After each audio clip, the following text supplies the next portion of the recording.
Riyadh has rejected Houthi rebel claims that they conducted September 14 strikes on its oil installations, and is blaming Iran instead, a charge Tehran has denied.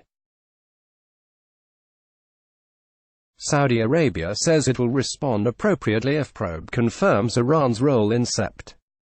14 attacks. September 21, 2019.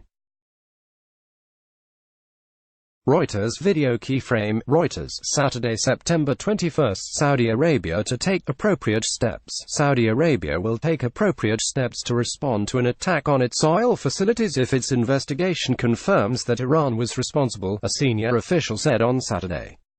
Minister of State for Foreign Affairs Adel Al-Jubeir said the probe would prove that the September 14 strikes came from the north and that Iran bore responsibility, a charge Tehran denies. The kingdom will take the appropriate measures based on the results of the investigation, to ensure its security and stability, Jubeir told a news conference, declining to speculate about specific actions. We are certain that the launch did not come from Yemen, it came from the north. The investigations will prove that Riyadh has rejected a claim by Yemen's Iran-aligned Houthi movement that it carried out the strikes on two oil plants that initially halved Saudi production, the largest ever assault on oil facilities in the world's top oil exporter.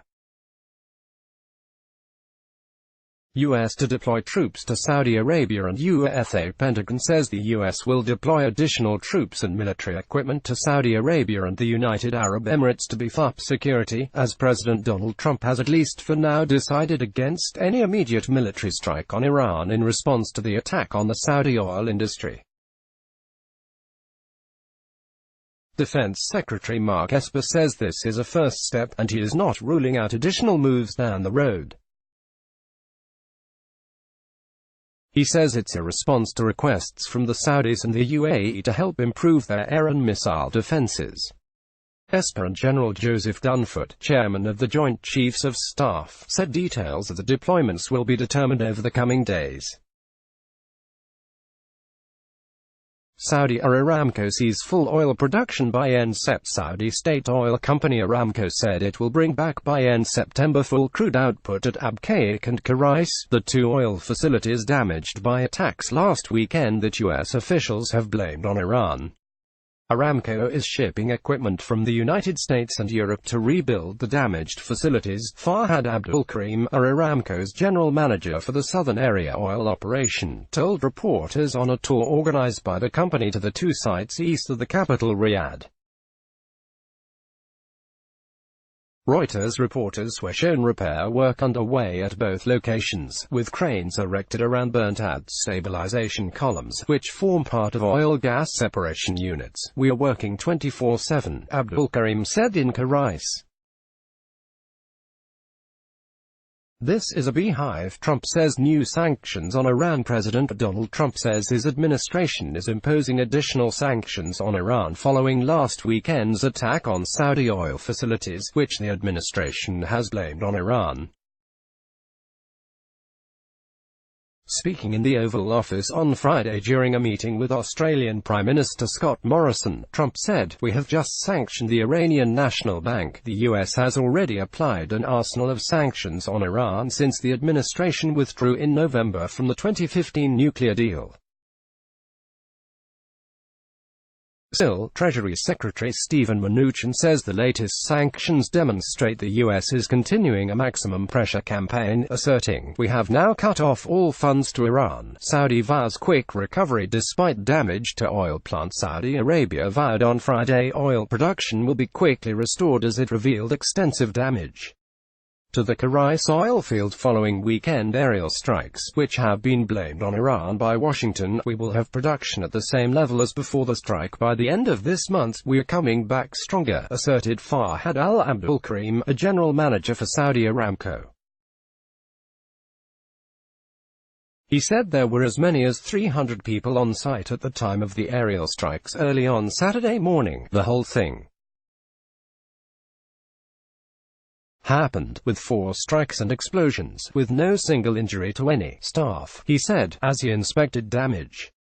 Saudi Arabia shows attack site. It says Iran hit Saudi Arabia has taken journalists to the site of a missile and drone attack on a facility at the heart of the kingdom's oil industry. Journalists arrived on Friday to Buqaiq in Saudi Arabia's eastern province, home to the Abqaiq oil processing facility. Friday prayer leader says Iran is greater than its borders. Iran is not limited to a geographical location, as the Iran-backed factions around the region are all Iran. Now, high-ranking cleric Ayatollah Ahmad al-Malouda said on Friday, Iran, today, is not only Iran and not limited to a geographical location.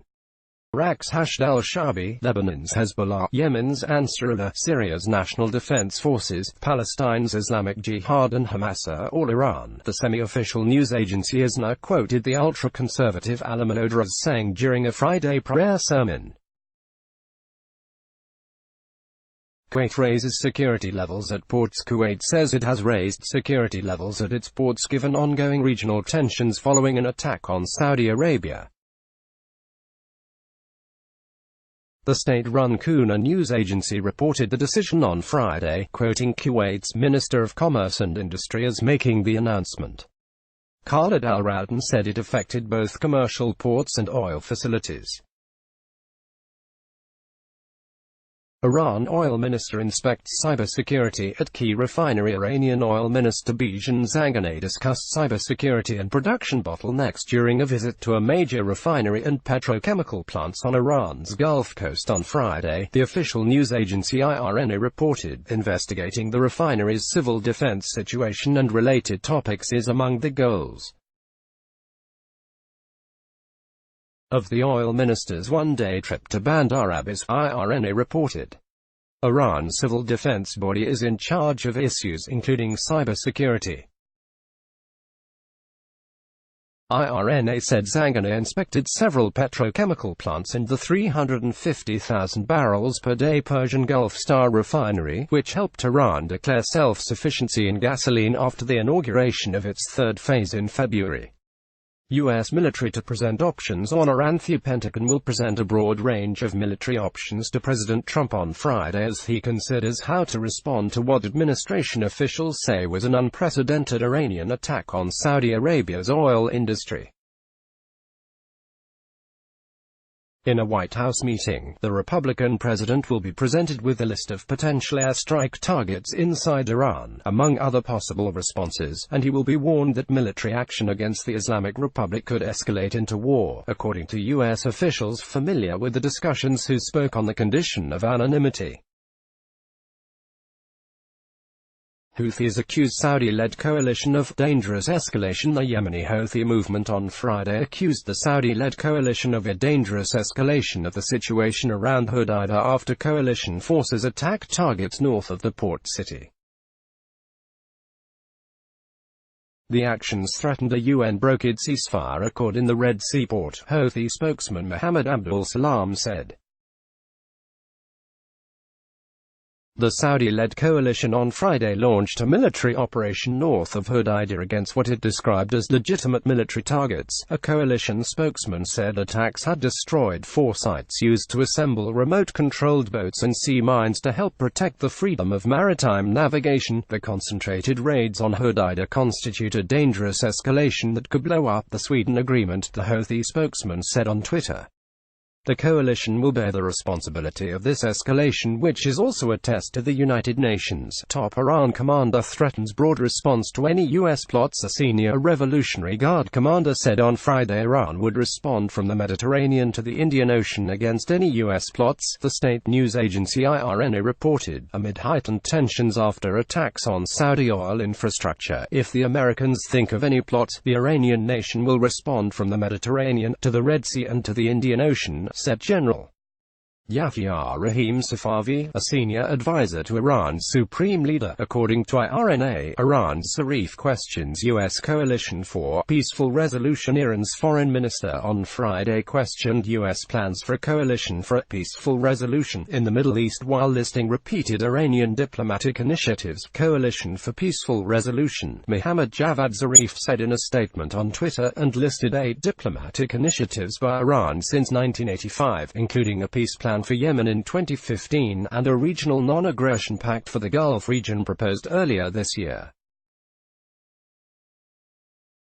In another tweet, Zarif accused the United States of valuing oil more than people in the Middle East before leaving for New York for the annual gathering of world leaders at the United Nations next week, state media said. Arab blood versus Arab oil, a primer on U.S. policy. 4 years of indiscriminate bombardment of Yemen, 100,000 dead Yemenis, 20 m malnourished Yemenis, 2.3 m cholera cases, carte blanche for culprits. Zarif tweeted, retaliatory Yemeni strike on oil storage tanks equals unacceptable act of war, he added, in reference to September 14 attacks on Saudi oil infrastructure, which U.S. Secretary of State Mike Pompeo called an act of war against the world's largest oil exporter. Zarif left for New York early on Friday, Iranian state TV said, after Iran's UN mission confirmed that the United States has issued visas allowing President Hassan Rouhani and Zarif to attend the United Nations General Assembly. Thursday, September 19, UN experts in Saudi to investigate oil attacks. The United Nations says its panel of experts on Yemen have arrived in Saudi Arabia to investigate an attack on the kingdom's oil facilities. UN spokesman Farhan Haq acknowledged their arrival in a statement to journalists. He said the inspectors had started their mission, undertaken at the invitation of the Saudi authorities. He did not elaborate. Iraq rejects joining U.S.-led maritime coalition. Iraq's foreign ministry spokesman says it will not join a U.S.-led coalition to protect waterways across the Mideast after an attack on Saudi oil installations. Ahmed al-Sahaf says Gulf security is the responsibility of Gulf countries. In a statement on Thursday, he said Iraq rejects Israel's participation in the coalition. Pompeo favors peaceful resolution to crisis after Saudi attack. The U.S. wants a peaceful solution to the crisis sparked by attacks on Saudi oil facilities, Secretary of State Mike Pompeo said after Iran raised the prospect of all-out war. After meeting with allies in Riyadh and Abu Dhabi, Pompeo said there was an enormous consensus in the region that Iran carried out the attacks, despite its denials. But he said the U.S. intends to find a way out of the confrontation. We'd like a peaceful resolution. I think we've demonstrated that, he told reporters.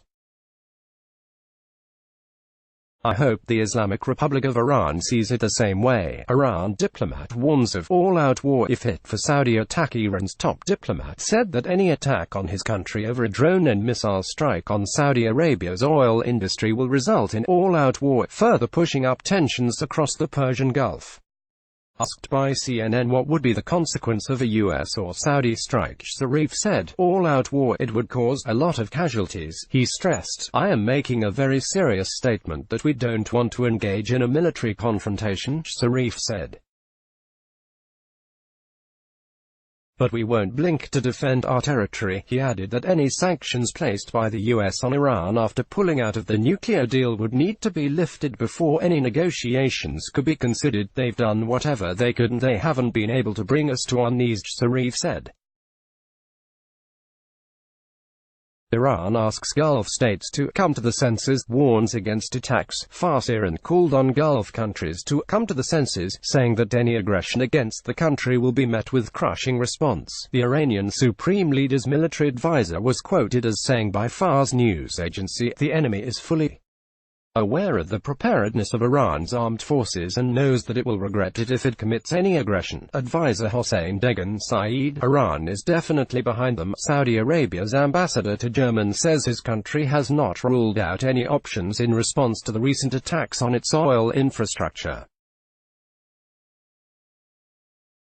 Faisal bin Farhan told Deutschlandfunk Radio it's not yet clear where the attacks originated, but Iran is definitely behind them. Asked whether military retaliation was being considered, he said, everything is on the table. He says his country's ultimate response to the oil attacks would also depend on the international community. He says the situation could de-escalate if Iran can be convinced something like this is not acceptable. Claims are not very credible. France's top diplomat is expressing doubt at claims by Yemen's rebel Houthis that they are responsible for recent drone attacks on Saudi Arabian oil facilities. Foreign Minister Jean-Yves Le Drian told C News TV that the claims are not very credible. He would not speculate on who was responsible, but reiterated that France sent its own experts to Saudi Arabia to investigate what happened.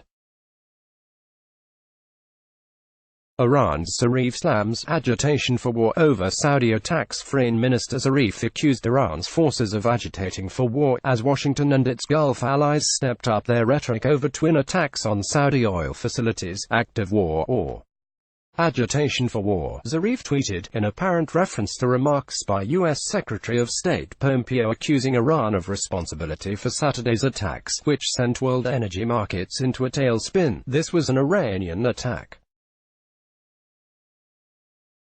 An act of war, Pompeo said on Wednesday, as he began a Gulf tour to discuss Washington's response. Saudi oil attacks an Iranian act of war, Pompeo said America backs Saudi Arabia's right to defend itself after the weekend attack targeted the heart of its oil industry. The attacks have reignited fears over a wider conflagration in the region, as tensions remain high over Iran's collapsing nuclear deal with world powers. Pompeo's made the comments on Twitter while he was in Jeddah, Saudi Arabia, after meeting Crown Prince Mohammed bin Salman, the kingdom's defense minister. UAE joins US-led coalition to protect Mideast waterways. The United Arab Emirates, UAE, announced it had joined a US-led coalition to protect waterways across the Mideast after the attack on Saudi oil installations. The UAE is a close ally of Saudi Arabia and joined the kingdom in its war in Yemen against the Houthis. The state-run WAM news agency quoted Salim al-Zabi of the Emirati Foreign Ministry as saying the UAE joined the coalition to ensure global energy security and the continued flow of energy supplies to the global economy. Houthis threatened to attack targets in UAE. Yemen's Houthi group, which claims it was behind the weekend attack on Saudi oil facilities, said on Wednesday it has dozens of sites located in the United Arab Emirates listed as possible targets for attacks. A military spokesman of the Iran-aligned organization said the Houthis have new drones, powered by normal and jet engines, that can reach targets deep in Saudi Arabia. Wednesday, September 18, UN sends experts to probe Saudi blasts, and experts have left for Saudi Arabia to probe weekend blasts at oil installations, Secretary General Antonio Guterres said as he warned of devastating consequences if the crisis escalates. The UN chief said that the experts were authorized to start a probe under the Security Council resolution that endorsed the 2015 nuclear agreement with Iran, which the US blames for the attacks. While saying that he would wait to see the results of the investigation, he said he strongly condemned the attack. I think this attack is a dramatic escalation in the Gulf, and I believe that we absolutely need to stop this kind of escalation, he said. If there would be a major confrontation in the Gulf, it would have devastating consequences for the region and globally, he said.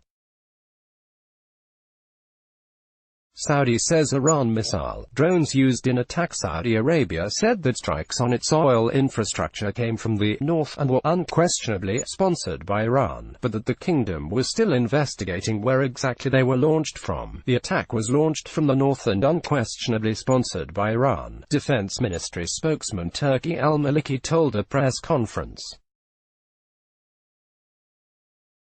We are working to know the exact launch point. However, he would not be drawn on whether Saudi Arabia believed Iran would ultimately be found to be the culprit, only saying they were confident they would find where the weapons were fired from. Maliki displayed pieces of what he said were cruise missiles and drones used in the strike, are recovered from the site of Saturday's attack in the country's east. Iran says retaliation against U.S. imminent if targeted. Iran has warned the U.S. it would retaliate immediately if Tehran is targeted over a weekend attack on Saudi oil installations, its state-run news agency reported Wednesday, further raising Mideast tensions. Iran's president and foreign minister also may not be able to attend next week's high-level meetings at the UN as the US has yet to issue them visas, IRNA reported. The IRNA separately reported Wednesday that Iran's first delegation for the annual UN event had not left Iran because they had not acquired visas. Foreign Minister Zarif was to travel to New York on Friday, with Iran's President Hassan Rouhani following Monday, according to the agency. Trump orders Iran curbs as Saudi readies attack evidence. Trump on Wednesday said he ordered a major increase in sanctions on Iran in the latest U.S. move to pressure Tehran, which U.S. officials say probably carried out a crippling weekend attack on Saudi oil facilities. Trump gave no explanation in a brief Twitter posting announcing the order, but the initiative follows repeated U.S. assertions that the Islamic Republic was behind Saturday's attack on the kingdom, a close U.S. ally. I have just instructed the Secretary of the Treasury to substantially increase sanctions on the country of Iran, he wrote. They want to impose maximum pressure on Iran through slander, Iran's President Rouhani said. We don't want conflict in the region. Who started the conflict, he added, blaming Washington and its Gulf allies for the war in Yemen. Saudi Arabia joins U.S.-led maritime coalition. Saudi Arabia said it joined a U.S.-led coalition to secure the Middle East's waterways amid threats from Iran after an attack targeting its crucial oil industry. The kingdom's decision to enter the International Maritime Security Construct came ahead of a planned visit by Pompeo. Saudi officials separately plan to share information about the weapons used to attack a Saudi oil field and the world's largest crude oil processing plant Saturday. Iran denies role in Saudi attacks. In message to us, Iran has sent the United States a diplomatic note denying any role in attacks on Saudi oil installations and warning of a response to any action, state media said Wednesday. The formal memo sent on Monday through the Swiss embassy, which represents U.S. interests in Tehran, emphasized that Iran has not played any role in this attack and denies and condemns the U.S. claims to the contrary, the official IRNA news agency said. Saudi to unveil evidence linking Iran to attack. Saudi Arabia said it will unveil evidence on Wednesday linking regional foe Iran to attacks on key oil installations, as Pompeo heads to the kingdom to discuss possible retaliation.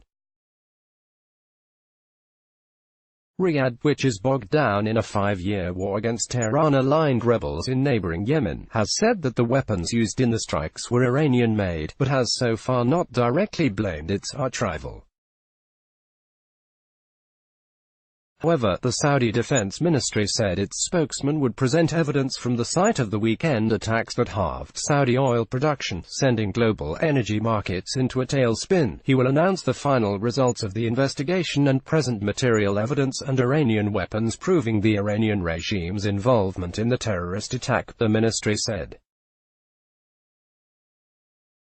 Iran's Rouhani says Houthi attack a warning to Saudi Arabia. Iranian President Rouhani told his cabinet that Saudi Arabia should see the Houthi-claimed attack on its oil facilities as a warning to end its war in Yemen. Rouhani said Yemenis did not hit hospitals, they did not hit schools or the Sana'a Bazaar, mentioning the Saudi-led coalition's widely criticized airstrikes. President Rouhani also said U.S. accusations that Iran was behind an attack on Saudi oil sites were aimed at increasing pressure on Tehran, state media reported. The state-run media added Rouhani may cancel his appearance at the UN General Assembly meeting this month if the U.S. fails to issue visas for him and the foreign minister in the next few hours. France sending experts to investigate Saudi oil attack. France will send experts to Saudi Arabia to help with investigations into an attack on Saudi oil installations, President Emmanuel Macron's office said on Wednesday. Macron strongly condemned the attack, the Élysée Palace said, and assured Salman that France was committed to stability in the Middle East. In response to a Saudi request, President Macron confirmed to the Crown Prince that France will send experts to Saudi Arabia to take part in investigations aimed at revealing the origin and modalities of the attacks, the Élysée said. U.S. warns citizens over traveling to Saudi Arabia. The U.S. State Department called on its citizens to exercise increased caution while traveling to Saudi Arabia, a travel advisory posted on its website said on Wednesday. U.S. mission personnel and their families are not permitted to use the airport in Abha without Chief of Mission approval, the note added. Abha Airport has been frequently attacked by drones and missiles launched from Yemen, where a Saudi-led coalition has been battling the Houthi group. Tuesday, September 17, Pompeo heads to Saudi Arabia after U.S. blames Iran. As Secretary of State, Pompeo departed for Saudi Arabia to discuss possible retaliation after Washington said it had proof that attacks on Saudi oil installations originated in Iran.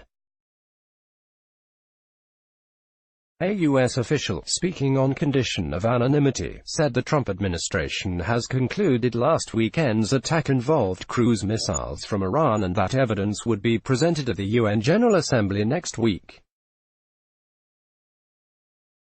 Saudi minister says 50% of crude reduction restored. Saudi Arabia's Energy Minister Prince Abdulaziz bin Salman says 50% of the production cut by the attack on its oil processing plant has been restored. The attack struck a Saudi oil field and the world's largest crude oil processing plant, knocking out 5.7 million barrels of crude oil production per day for the kingdom, or about 5% of the world's daily production. The prince added that within this month, production capacity will be up to 11 million barrels per day by the end of September. It had been around 9.6 million barrels per day before the attack. No talk with the U.S. at any level, Iran's supreme leader. There will be no talks with the U.S. at any level, Iran's supreme leader Ayatollah Ali Khamenei said in remarks apparently meant to end all speculation about a U.S.-Iran meeting at the UN later this month. Iranian state TV on Tuesday quoted Khamenei as saying this is the position of the entire leadership of the country and that all officials in the Islamic Republic unanimously believe this. There has been speculation about a possible meeting between President Trump and his Iranian counterpart, Rouhani, during the upcoming UN General Assembly this month in New York. U.S. singles out Iran, readies response to Saudi oil attacks. The U.S. readied its response on Monday to the unprecedented attack on Saudi oil facilities as Trump said Iran was likely to blame, fanning new fears of conflict in the Gulf region. Trump said he was ready to help key ally Saudi Arabia after the weekend drone attacks, which triggered a record leap in global oil prices, but would await a definitive determination on who was responsible. We have a lot of options, the U.S. leader told reporters, saying there was no rush to react and that talks with allies would come first. I'm not looking to get into a new conflict, but sometimes you have to, he said.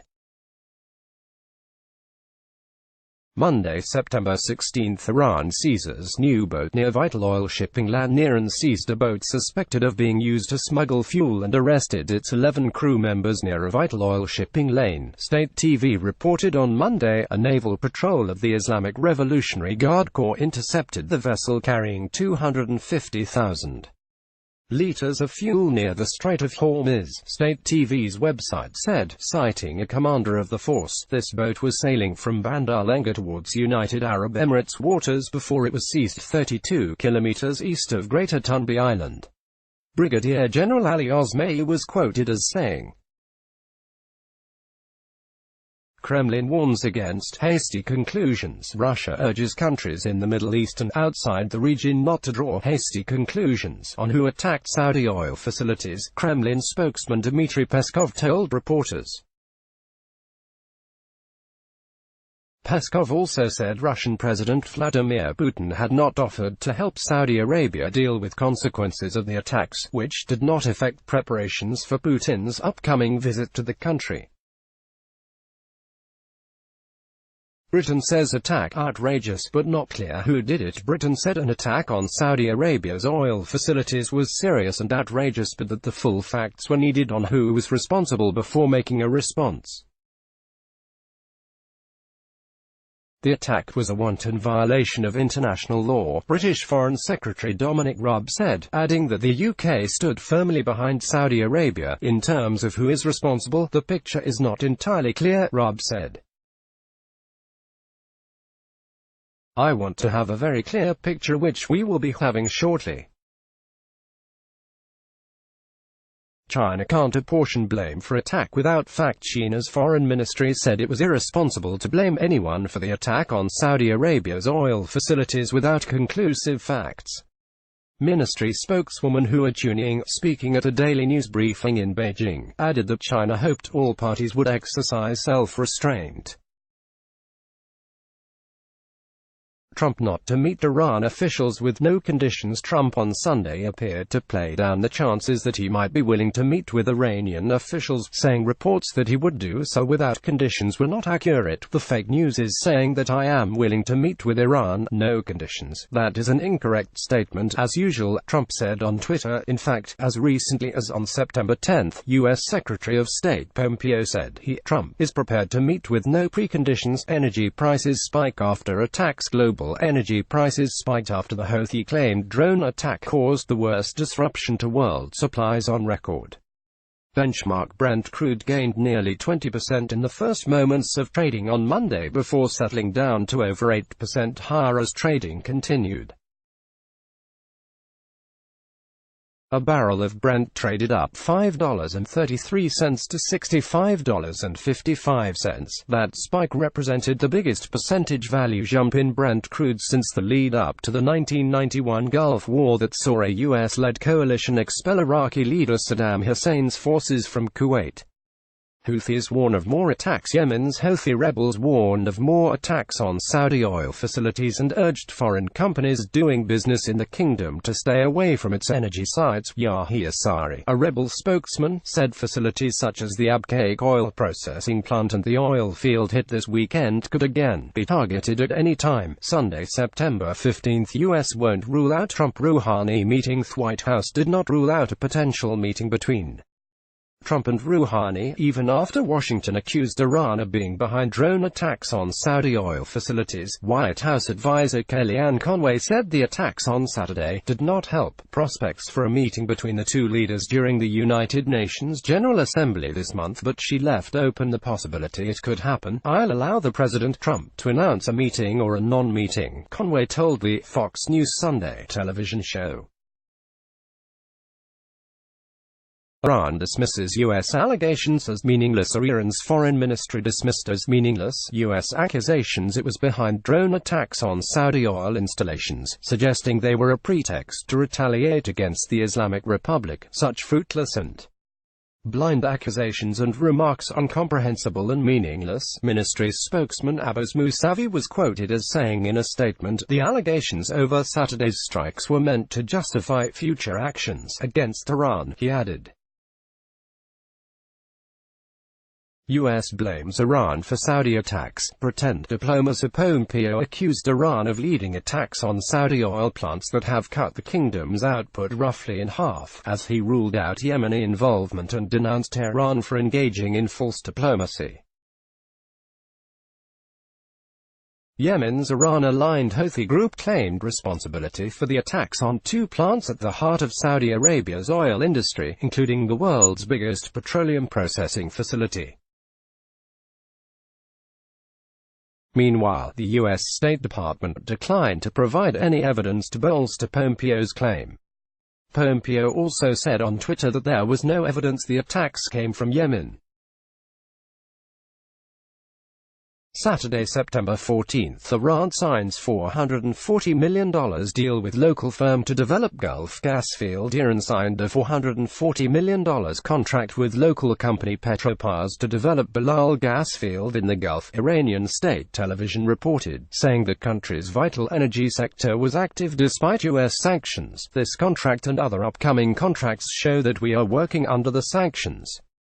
The sanctions have not stopped us and we are active, Oil Minister Bijan Zanganeh said in remarks carried by state TV, under the deal signed with a subsidiary of the state-run National Iranian Oil Company, NIOC, Petropars is to produce 500 million cubic feet per day of gas, state TV said. Balal, a field shared with Qatar, straddles the maritime boundary between Iran and Qatar in the Gulf. Friday, September 13, European powers call on Iran to cooperate. In a joint statement, France, Britain, Germany and the EU's foreign policy chief Federica Mogherini expressed deep concern at Tehran's violations of the 2015 deal and urged it to cooperate with the UN nuclear watchdog, the International Atomic Energy Agency. The International Atomic Energy Agency confirmed in its report of September 8 that advanced centrifuges had been installed or were being installed in Natanz. We are deeply concerned by these activities, the European powers said in the first joint statement since an IAEA briefing earlier this week. We continue to support their JCPOA nuclear accord, and urge Iran to reverse its activities that violate its JCPOA commitments and to refrain from all further action. Iran accuses US and Israel of pressuring IAEA. Tehran accused the US and Israel of applying undue pressure on the IAEA to vet its nuclear program and warned it could be counterproductive to its cooperation with the agency. Tehran's ambassador to the IAEA, Kazem Gharibabadi, said statements by Israel and the US could jeopardize Iran's constructive, timely and proactive cooperation with the watchdog. Gibraltar acted in good faith over Adrian Darya-1 release. Gibraltar acted in good faith when it released the Adrian Darya-1 tanker, and Iran broke assurances it had given not to sell the crude oil to Syria, the British territory's maritime minister said on Friday. British commandos on July 4 seized the supertanker, formerly named the Grace 1, on suspicion that it was en route to Syria in breach of EU sanctions. Gibraltar released it on August 15 after getting written Iranian assurances that it would not discharge its cargo of around 2 million barrels of oil in Syria. Trump says Iranian leadership wants to meet. Trump said he believes that Iran's leadership wants to talk, adding to expectations that he is trying to arrange a summit with his Iranian counterpart at the upcoming UN Assembly. I can tell you that Iran wants to meet, he told reporters at the White House.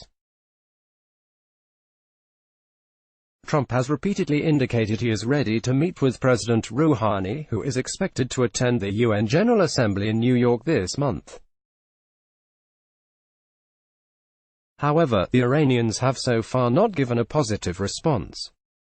U.S. Treasury Secretary Steven Mnuchin said on Thursday Trump has no meeting planned with Rouhani while he's in New York for the UNGA later this month. Thursday, September 12, evidence Adrian Darya-1 oil transferred to Syria. US has evidence that the Iranian tanker Adrian Darya-1 has transferred its crude oil to the Syrian government, breaking assurances it gave not to sell crude to the country, the U.S. State Department said. British commandos on July 4 seized the vessel, formerly named the Grace 1, on suspicion that it was en route to Syria in breach of EU sanctions. Gibraltar released it on August 15 after getting written Iranian assurances that it would not discharge its 2.1 million barrels of oil in Syria. Britain's foreign ministry on Tuesday said the tanker had sold its crude oil to the government of Syrian leader Bashar al-Assad, breaking those assurances, and that the oil had been transferred to Syria.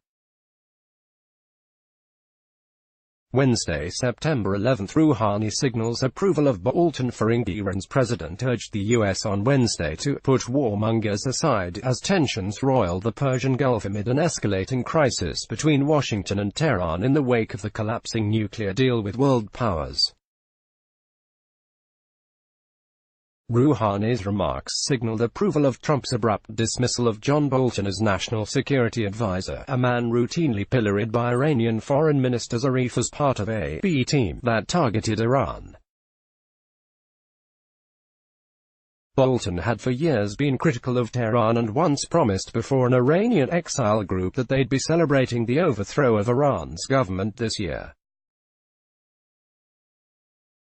Iran again rebuffs U.S. talk of Trump-Rouhani meeting. Iran said the firing of Bolton as U.S. National Security Advisor will not push Tehran to reconsider talks with the U.S. The departure of U.S. National Security Advisor John Bolton from Trump's administration will not push Iran to reconsider talking with the U.S. State news agency IRNA quoted Tehran's United Nations envoy Majid Takht Ravanchi as saying, "2 British Australians, 1 Australian citizen held in Iran, 2 women who are dual British Australian citizens and an Australian man have been detained in Iran, one of them sentenced to 10 years in prison," Australia's government and media said. Australia's Department of Foreign Affairs and Trade said it was providing consular assistance to the families of all three. The three are held in Tehran's Evin prison, where British-Iranian Nazanin Zaghari Ratcliffe, 41, has been detained since 2016 on spying charges, the newspaper reported. Tuesday, September 10, Iran reneged on promise by transferring oil to Syria. Britain summoned the Iranian ambassador to condemn what it said was a clear breach of the assurances it was given over the oil cargo of the tanker Adrian Darya 1, which had previously been detained for breaching EU sanctions. Iran has shown complete disregard for its own assurances over Adrian Darya 1, Foreign Minister Dominic Raab said in a statement, accusing Iran of reneging on a promise not to transfer oil from the tanker to Syria. This sale of oil to brutal Syrian regime is part of a pattern of behavior by the government of Iran designed to disrupt regional security. Britain said it would raise the issue at the UN later this month. Iran's failure to address IAEA concerns unacceptable. Pompeo on Tuesday accused Iran of possible undeclared nuclear activities, as the UN's nuclear watchdog presses Tehran for answers on its atomic safeguards. The Iranian regime's lack of full cooperation with the IAEA raises questions about possible undeclared nuclear material or activities. Pompeo tweeted, "The world won't fall for it. We will deny the regime all paths to a nuclear weapon." The U.S., however, repeated it remained open to talks with Tehran on a comprehensive deal. Monday, September 9, Netanyahu claims Iran has a secret nuclear weapon site. Israel's prime minister has unveiled what he says is a previously undisclosed Iranian nuclear weapon site.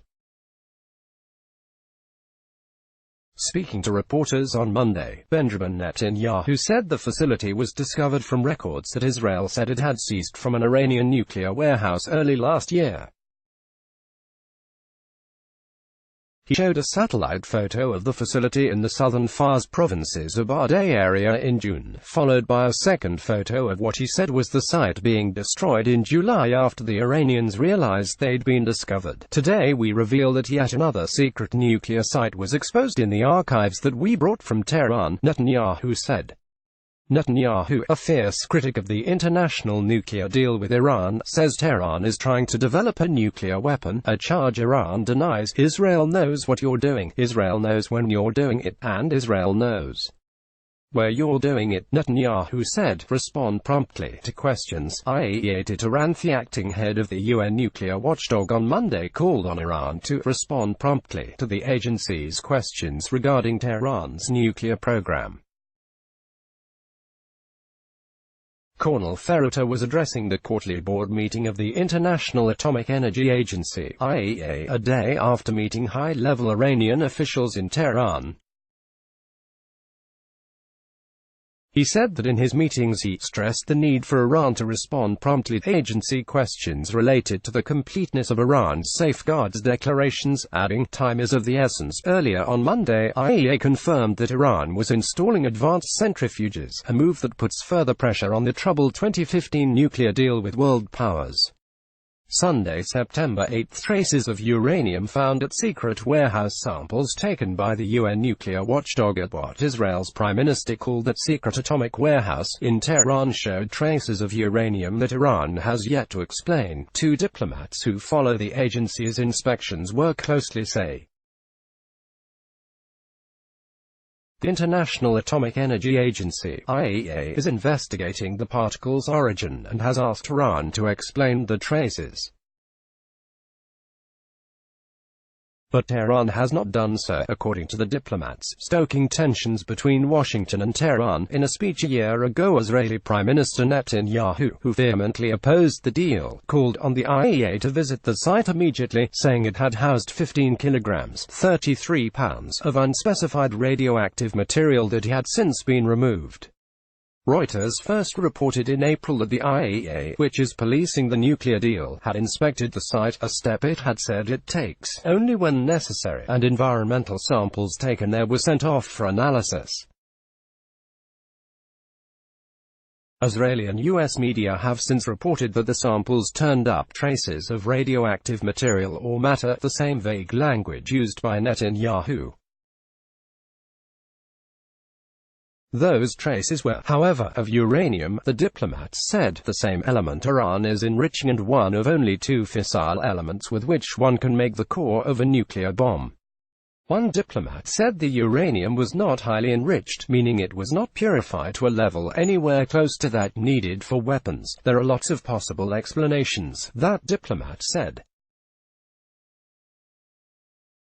But since Iran has not yet given any to the IAEA, it is hard to verify the particle's origin, and it is also not clear whether the traces are remnants of material or activities that predate the landmark 2015 deal or more recent, diplomats say. The IAEA did not respond to a request for comment. Iranian officials were not available to comment. U.S. will continue to impose sanctions. The United States will continue to impose sanctions on whoever purchases Iran's oil or conducts business with Iran's Revolutionary Guards, and no oil waivers will be reissued, a U.S. official told Reuters on Sunday. We will continue to put pressure on Iran, and as President Trump said, there will be no waivers of any kind for Iran's oil, said Sigal Mandelker, U.S. Treasury Under Secretary for Terrorism and Financial Intelligence. Mandelker added that Iranian oil sales have taken a serious nosedive because of U.S. pressure. Detained British tanker may be released soon. Iran may soon release a detained British tanker after the completion of legal steps, state television reported on Sunday. I hope the procedures will be completed soon and this tanker will be released. Foreign Ministry spokesman Mousavi told the station. The state television also reported that Mousavi said an Iranian tanker has gone to its destination, and the oil has been sold. The Adrian Darya oil tanker finally docked on the Mediterranean coast and unloaded its cargo. IRNA quoted Foreign Ministry spokesman Mousavi as saying, Iran says Europe failing to save nuclear deal. Head of Iran's nuclear program, Ali Akbar Salehi, said the European Union has so far failed to carry out its commitments under the 2015 deal, which promised relief from trade sanctions in return for curbing the country's nuclear program. Salehi said the EU was supposed to fill the vacuum in enforcing the deal, but, unfortunately, they could not. He said compliance with the deal is not a one-way road. Unfortunately, the European parties have failed to fulfill the commitments. The deal is not a one-way street, and Iran will act accordingly, as we have done so far by gradually downgrading our commitments, said Salehi said, speaking after meeting the acting head of the U.S. nuclear watchdog, IAEA, Cornel Ferruta. Iran will continue to reduce its nuclear commitments as long as the other parties fail to carry out the commitments. Ferruta Ferruta also met Zarif on Sunday, who said Iran's reduction of commitments under its 2015 nuclear deal were allowed under the accord, according to reports by the semi-official Fars news agency. Zarif said that Iran was acting under paragraph 36 of the accord, Fars reported. Iranian officials say the paragraph allows one party to the deal to cut its commitments if others do not live up to theirs.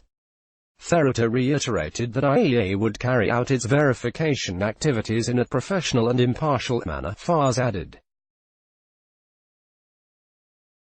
The IAEA's 35-nation Board of Governors will discuss Iran at a quarterly meeting that begins on Monday. Saturday, September 7. Iran fires up advanced centrifuges in latest nuclear step. Iran has started up advanced centrifuges to boost its stockpile of enriched uranium but will allow the UN Atomic Agency to continue monitoring its nuclear program. Spokesman for Iran's Atomic Energy Organization Behrouz Kamalvandi said. He said the agency had activated 20 IR-4 and 20 IR-6 centrifuges as a third step in the Islamic Republic's reduction of its commitments under the 2015 nuclear deal. The centrifuge machines, as they are engaged in research and development, will help with increasing the stockpile. He said, the capacity of these machines is many times more than the previous machines. This started as of yesterday, Friday, he told reporters. Iran seizes ship for alleged fuel smuggling. Iran's Coast Guard has seized a vessel for allegedly smuggling fuel in the Gulf and detained its 12 crew members from the Philippines, the semi-official news agency ISNA reported. The vessel was carrying nearly 284,000 liters of diesel, the news agency said on Saturday.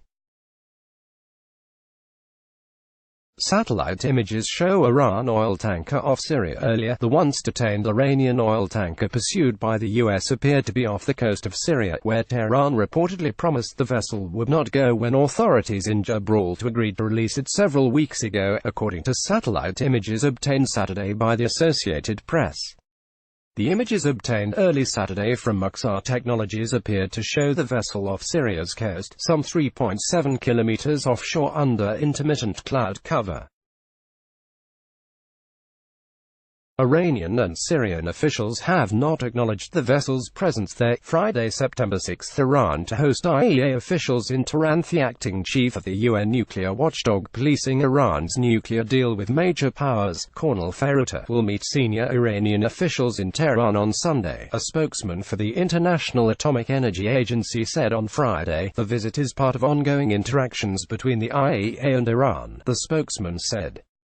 The trip comes before a quarterly meeting of the IAEA's 35-nation Board of Governors next weekend after an IAEA report suggested Iran's cooperation with the agency was less than ideal, saying ongoing interactions between the agency and Iran require full and timely cooperation by Iran.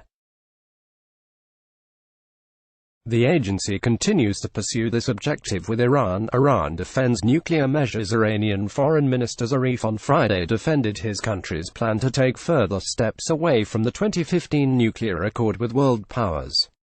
He said this was justified because it was in response to U.S. sanctions. The measures that we have taken have been prescribed in the JCPOA nuclear accord, in paragraph 36, as remedies for the U.S. withdrawal, its reimposition of illegal restrictions on Iran, which we call economic terrorism, he said. Iran says next step belongs to Europe. Iran has yet to say officially what exact steps it will take, as a deadline it gave Europeans to salvage the deal is to expire on Friday. However, centrifuges that speed up uranium enrichment would further shorten the time Tehran would need to build a nuclear weapon were it to choose to do so. Thursday, September 5. Iran to provide details of latest nuclear move. Saturday, Iran will announce details on Saturday of its latest scaling back of its commitment under the nuclear deal in response to the sweeping U.S. sanctions, the ISNA news agency reported. Atomic Energy Organization spokesman Behrouz Kamalvandi will hold a news conference to set out the details of Iran's third cut in its nuclear commitments since May, ISNA said on Thursday. Rouhani said Wednesday that the new steps included abandoning all limits set by the 2015 deal to Iran's nuclear research and development. Also on Thursday, EU urged Iran to reverse scale back from nuclear deal. These activities we consider are inconsistent with the JCPOA, the nuclear accord. And in this context we urge Iran to reverse these steps and refrain from further measures that undermine the nuclear deal, European Commission spokesman Carlos Martin Ruiz de Gorda-Juela told a media briefing in Brussels. Iran's Zarif tweets, U.S. Treasury is nothing more than a jail warden. The U.S. Treasury is nothing more than a jail warden, Iranian Foreign Minister Zarif tweeted on Thursday, a day after Washington imposed fresh sanctions designed to choke off the smuggling of Iranian oil. OFAC, Office of Foreign Assets Control of U.S. Treasury, is nothing more than a jail warden. Ask for reprieve waiver, get thrown in solitary for the audacity. Ask again and you might end up in the gallows, Zarif wrote on his Twitter account. U.S. adds new sanctions and rewards to further pressure Iran. The Trump administration stepped up pressure on Iran on Wednesday, imposing sanctions on an oil shipping network with ties to Iran's Revolutionary Guard and offering a reward of up to $15 million for anyone with information that could disrupt its faltering economy even further. In announcing these new steps, U.S. officials appeared to dampen expectations for European-led efforts to salvage the remainder of the nuclear deal. There will be more sanctions coming, Brian Hook, the U.S. Special Envoy for Iran, told reporters at the State Department. We can't make it any more clear that we are committed to this campaign of maximum pressure. Wednesday, September 4, Rouhani says Iran to develop nuclear centrifuges. Iran will from Friday begin developing centrifuges to speed up the enrichment of uranium, as the next step in scaling back its nuclear commitments, Rouhani said on Wednesday. He ordered all limits on nuclear research and development to be lifted, the country's third step in scaling down its commitments to a 2015 deal with world powers. As of now, announced the third step, he said on state television. The Atomic Energy Organization of Iran is ordered to immediately start whatever is needed in the field of research and development, and abandon all the commitments that were in place regarding research and development. Iran in July abandoned two other nuclear commitments, to keep its stockpile of enriched uranium below 300 kilograms, and a 3.67% cap on the purity of its uranium stocks. U.S. slabs sanctions on Iran shipping network. The United States imposed sanctions on a shipping network it said was run by Iran's Revolutionary Guard, saying it sold millions of barrels of oil to benefit Syrian regime leader Assad. The sanctions on 16 entities, 10 people and 11 vessels were announced just as Iran was threatening to cut further its commitments under a nuclear deal unless the United States eases its pressure. Tuesday, September 3, Iran set to make new cut in nuclear commitments. Rouhani reiterated a threat that Tehran would take additional steps away from the 2015 nuclear accord on Friday and accelerate nuclear activities if Europe fails to provide a solution, calling it Iran's third most important step away from the deal. Iran and 3 European countries, Britain, France and Germany, have been engaged in talks to save a 2015 nuclear deal that has been unraveling since the US withdrew from it in May last year. I don't think that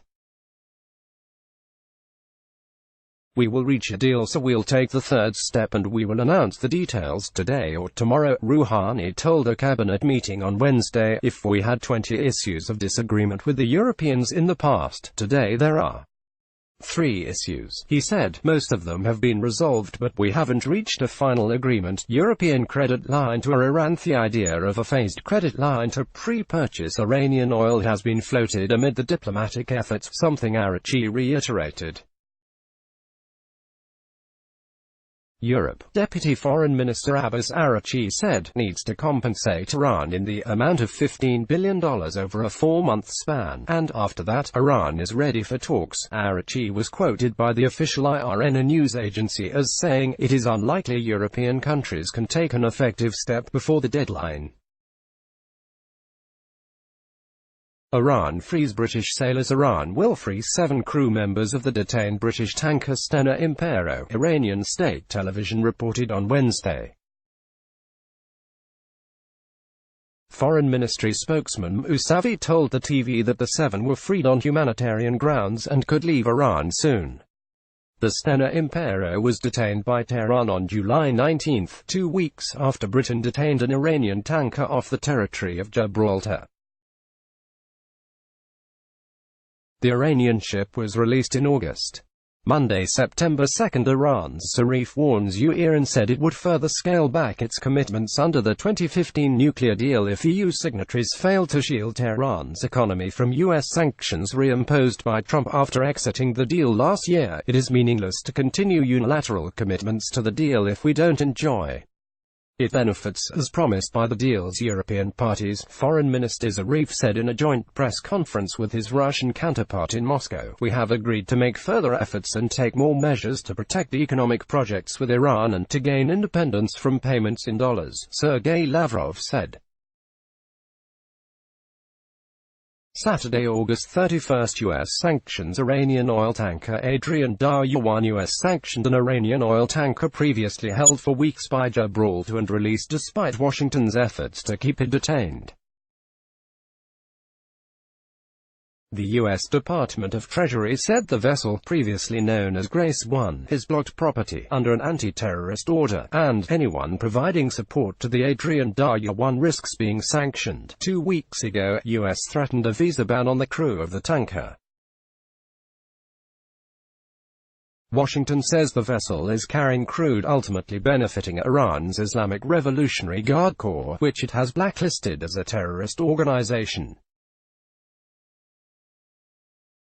Friday, August 30, IAEA says Iran violating nuclear deal. The UN atomic watchdog says Iran is still in violation of limitations set by the 2015 nuclear deal with major powers. In a confidential quarterly report distributed to member states, the International Atomic Energy Agency said on Friday that Iran's stockpile of low-enriched uranium still exceeds the amount allowed by the so-called Joint Comprehensive Plan of Action. It said Iran continues to enrich uranium to 4.5%, above the 3.67% allowed.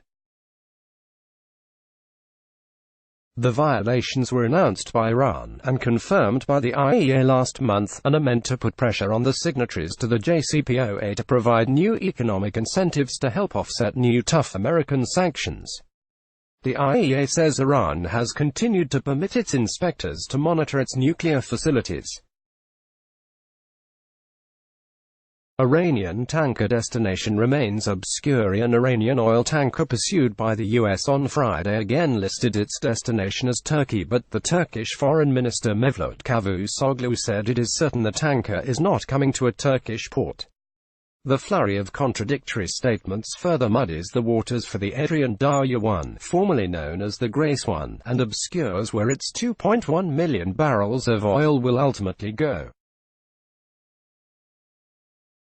Iran tanker headed to Lebanon. Turkey. Iranian tanker Adrian Daryawan, released after being detained for 6 weeks by the British Overseas Territory of Gibraltar, is now headed for Lebanon, Turkey's Foreign Minister Cavusoglu said on Friday. Lebanon said it had not been informed of the tanker's direction. This tanker is not heading actually to Iskenderun, in Turkey. This tanker is heading to Lebanon, Cavusoglu said during a visit to Oslo, referring to the vessel. The minister did not specify whether Lebanon was the tanker's final destination. We still buy gas from Iran, but we don't buy oil, Cavusoglu stressed, adding that Turkey was monitoring the vessel's progress very closely. Lebanon has not been informed whether an Iranian oil tanker, at the center of a U.S.-Iran confrontation, was heading to one of its ports, the finance minister said. We have not been informed of the Iranian oil tanker Adrian Darya heading here, Finance Minister Ali Hassan Khalil said. Thursday, August 29, EU backs US-Iran talks but says nuclear deal must stay. We are always in favor of talks. The more people talk, the more people understand each other better, on the basis of clarity and on the basis of respect, EU diplomatic chief Mogherini said as she arrived for the Helsinki meeting. But she added that, first and foremost, what is existing needs to be preserved, referring to UN Security Council resolutions and specifically the 2015 deal known formally as the Joint Comprehensive Plan of Action or JCPOA. The idea of direct talks between Washington and Tehran as a way out of the crisis grew this week after Trump mooted the idea and the new U.S. Defense Secretary urged Iran's leaders to engage.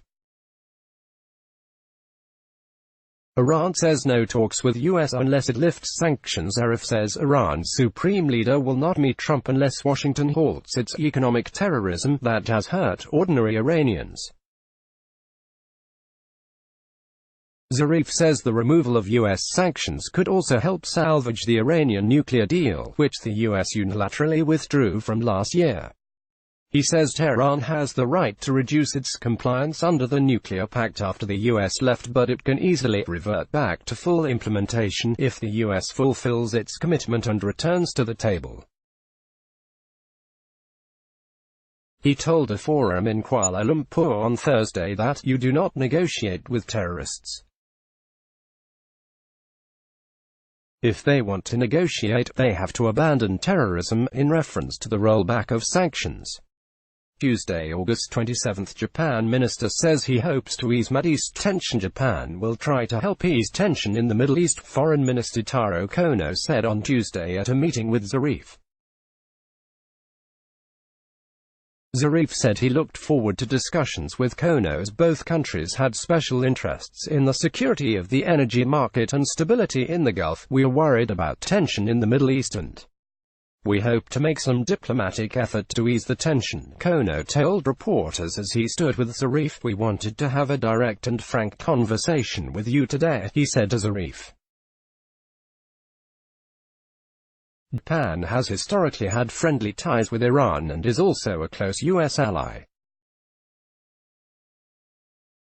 Iran dampens down prospect of Trump-Rouhani meeting. Rouhani told the U.S. to take the first step by lifting all sanctions against Iran, dampening down the likelihood of meeting U.S. counterpart Trump. Zarif said the prospects for such a meeting were unimaginable, even if the U.S. rejoins the landmark nuclear deal with Iran.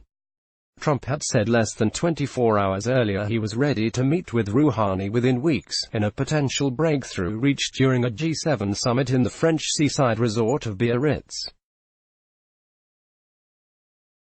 Monday, August 26, Iran says it has sold oil from tanker released by Gibraltar. An Iranian government spokesman says the oil aboard an Iranian tanker pursued by the U.S. has been sold to an unnamed buyer. The Adrian Darya, previously known as the Grace 1, carries 2.1 million barrels of crude, worth some $130 million. Ali Rabieh made the announcement at a news conference on Monday in Tehran. He says the buyer of the oil will decide the ship's ultimate destination. The tanker was held for weeks off Gibraltar after being seized by authorities there on suspicion of violating EU sanctions on Syria. The U.S. has a warrant in federal court to seize the ship and has been warning nations not to accept it. The ship is still in the Mediterranean Sea heading east. Iranian tanker no longer has Turkey destination. Shipping data. Adrian Darya 1, the Iranian tanker at the center of a confrontation between Washington and Tehran, is no longer recorded as heading for Turkey. Refinitiv Acon shipping data showed on Monday, having switched to a Turkish destination at the weekend. The vessel, fully laden with oil, had previously been heading to the port of Kalamata in southern Greece, but Greece had said it would not offer any facilities to the tanker. Shipping data on Saturday had then indicated the vessel was to dock at the southern Turkish port of Mersin on August 31. On Monday, Refinitiv Acon data did not specify any destination for the Adrian Darya. Saturday, August 24, Iranian oil tanker pursued by U.S. says it's going to Turkey. Iranian-flagged oil tanker pursued by the U.S. amid heightened tensions between Tehran and Washington changed its listed destination to a port in Turkey after Greece said it wouldn't risk its relations with America by aiding it. A crew of the Adrian Darya 1 updated its listed destination in its automatic identification system to Mersin, a port city in Turkey's south and home to an oil terminal. Mersin is some 200 kilometers (125 miles) northwest of a refinery in Banyas, Syria, where authorities allege the Adrian Darya had been heading before being seized off Gibraltar in early July. Friday, August 23, nuclear talks with Macron were productive. Iran's foreign minister said talks he held on Friday with French President Macron about a landmark 2015 nuclear deal were productive. According to the ILN, a news agency, France had presented some suggestions and we presented some suggestions about how to carry out the nuclear deal and the steps that both sides need to take. Zarif said the talks were good and productive. Of course it depends on how the European Union can carry out the commitments within the nuclear deal, and also the commitments that they made. After the nuclear deal and America's exit, it is not possible to renegotiate the nuclear deal, Zarif said. According to ILNA, Thursday, August 22, will aggressively enforce sanctions over tanker. The US will aggressively enforce its sanctions to prevent the private sector from assisting an Iranian oil tanker that is traveling through the Mediterranean and that Washington wants to be seized, a State Department official said on Thursday. The shipping sector is on notice that we will aggressively enforce US sanctions, the official said, days after warning countries not to allow the tanker to dock. Ship tracking data has shown the ship Adrian Dar-1 last heading toward Greece. Although Greece's prime minister said it was not heading to his country, all parties in the shipping sector should conduct appropriate due diligence to ensure that they are not doing business with nor facilitating business for, directly or indirectly, sanctioned parties or with sanctioned cargo, the official warned. Prepared to work on French nuclear deal proposals. Iran is prepared to work on French proposals to salvage the international nuclear deal that Tehran signed with world powers in 2015, Zarif said. There are proposals on the table, both from the French and the Iranian side, and we're going to work on those proposals tomorrow, he said at the Norwegian Institute of International Affairs. Macron offered on Wednesday to either soften sanctions on Iran or provide a compensation mechanism to enable the Iranian people to live better, in return for full compliance with the pact, which the US quit last year. Zarif added, I'm looking forward to having a serious conversation with President Macron about possibilities to move forward. He had said on Monday he would meet Macron and Foreign Minister Jean-Yves Le Drian in Paris on Friday. Zarif also addressed the U.S. efforts to create a security operation, which so far Britain, Australia and Bahrain have joined, to guard shipping in the Strait of Hormuz, a vital gateway for the global oil industry. It's clear that the U.S. intention of having a naval presence in the Persian Gulf is to counter Iran. Don't expect us to remain quiet when somebody comes to our waters and threatens us, Zarif said. Talks are useless in dealing with U.S. Iran's president struck a muscular tone on dealings with the U.S., saying, talks are useless, as Tehran's nuclear deal with world powers crumbles further. Rouhani made the comment in a speech in Tehran during the unveiling of the B.A.C. 373, a long-range surface-to-air missile system that he described as an improvement to the Russian S-300. Now that our enemies do not accept logic, we cannot respond with logic, Rouhani said in the televised speech. He added, when the enemy launches a missile against us, we cannot give a speech and say, Mr. Rocket, please do not hit our country and our innocent people. Rocket launching, sir, if you can please hit a button and self-destroy the missile in the air. On Wednesday, Iran state TV reported that the B.A.C. 373 is able to recognize up to 100 targets at the same time and confront him with 6 different weapons. Since 1992, Iran has developed a homegrown defense industry that has produced light and heavy weapons ranging from mortars and torpedoes to tanks and submarines. The U.S. reimposed sanctions on Iran after the Trump administration pulled out of the nuclear deal over concerns about Iran's missile program and regional influence. Trump argued that the accord did not limit Iran's ballistic missile program. Iran displays domestically built mobile missile defense system and displayed what it described as a domestically built long-range, surface-to-air missile air defense system. Iran shot down a U.S. military surveillance drone in the Gulf with a surface-to-air missile in June. It says the drone was over its territory, but the US says it was in international airspace. State television showed an unveiling ceremony for the mobile B.A.C 373 system, which Iranian media have described as a competitor to the Russian S-300 missile system. With this long-range air defense system, we can detect targets or planes at more than 300 kilometers, 190 miles, lock it at about 250 kilometers, and destroy it at 200 kilometers, Defense Minister Amir Hatami told state television. The system's unveiling came on Iran's National Defense Industry Day, Wednesday, August 21. Greece closes ports to Iranian oil tanker. Greece said on Wednesday it won't endanger its relations with the US by aiding an Iranian supertanker sought by the US but released by Gibraltar that's currently in the Mediterranean Sea, believed heading for a Greek port.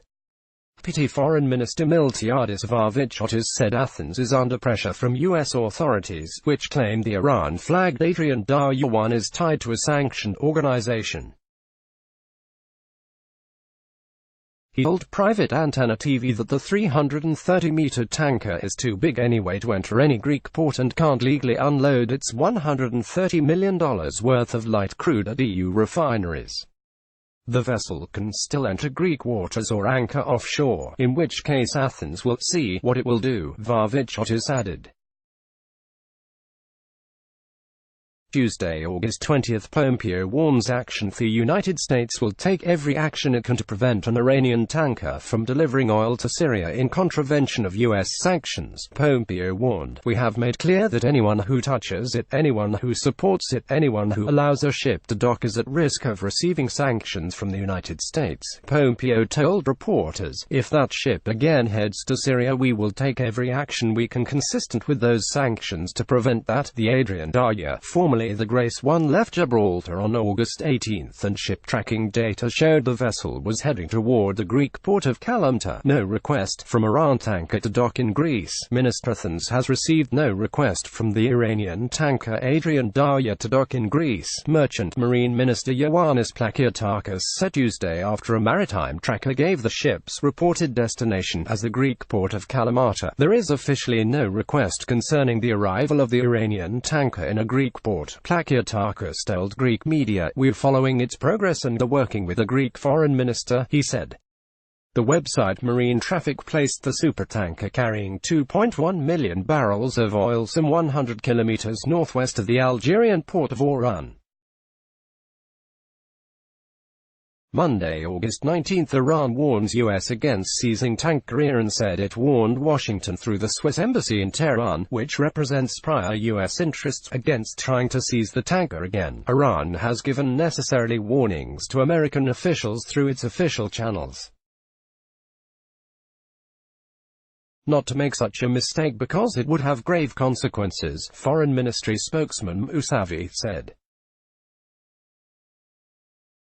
Speaking to reporters at a news conference, he dismissed the notion that there was a link between the seizure of the Iranian tanker off Gibraltar and the British-flagged tanker in the Gulf. There is no connection whatsoever between these two vessels, said Mousavi. The court is looking into it.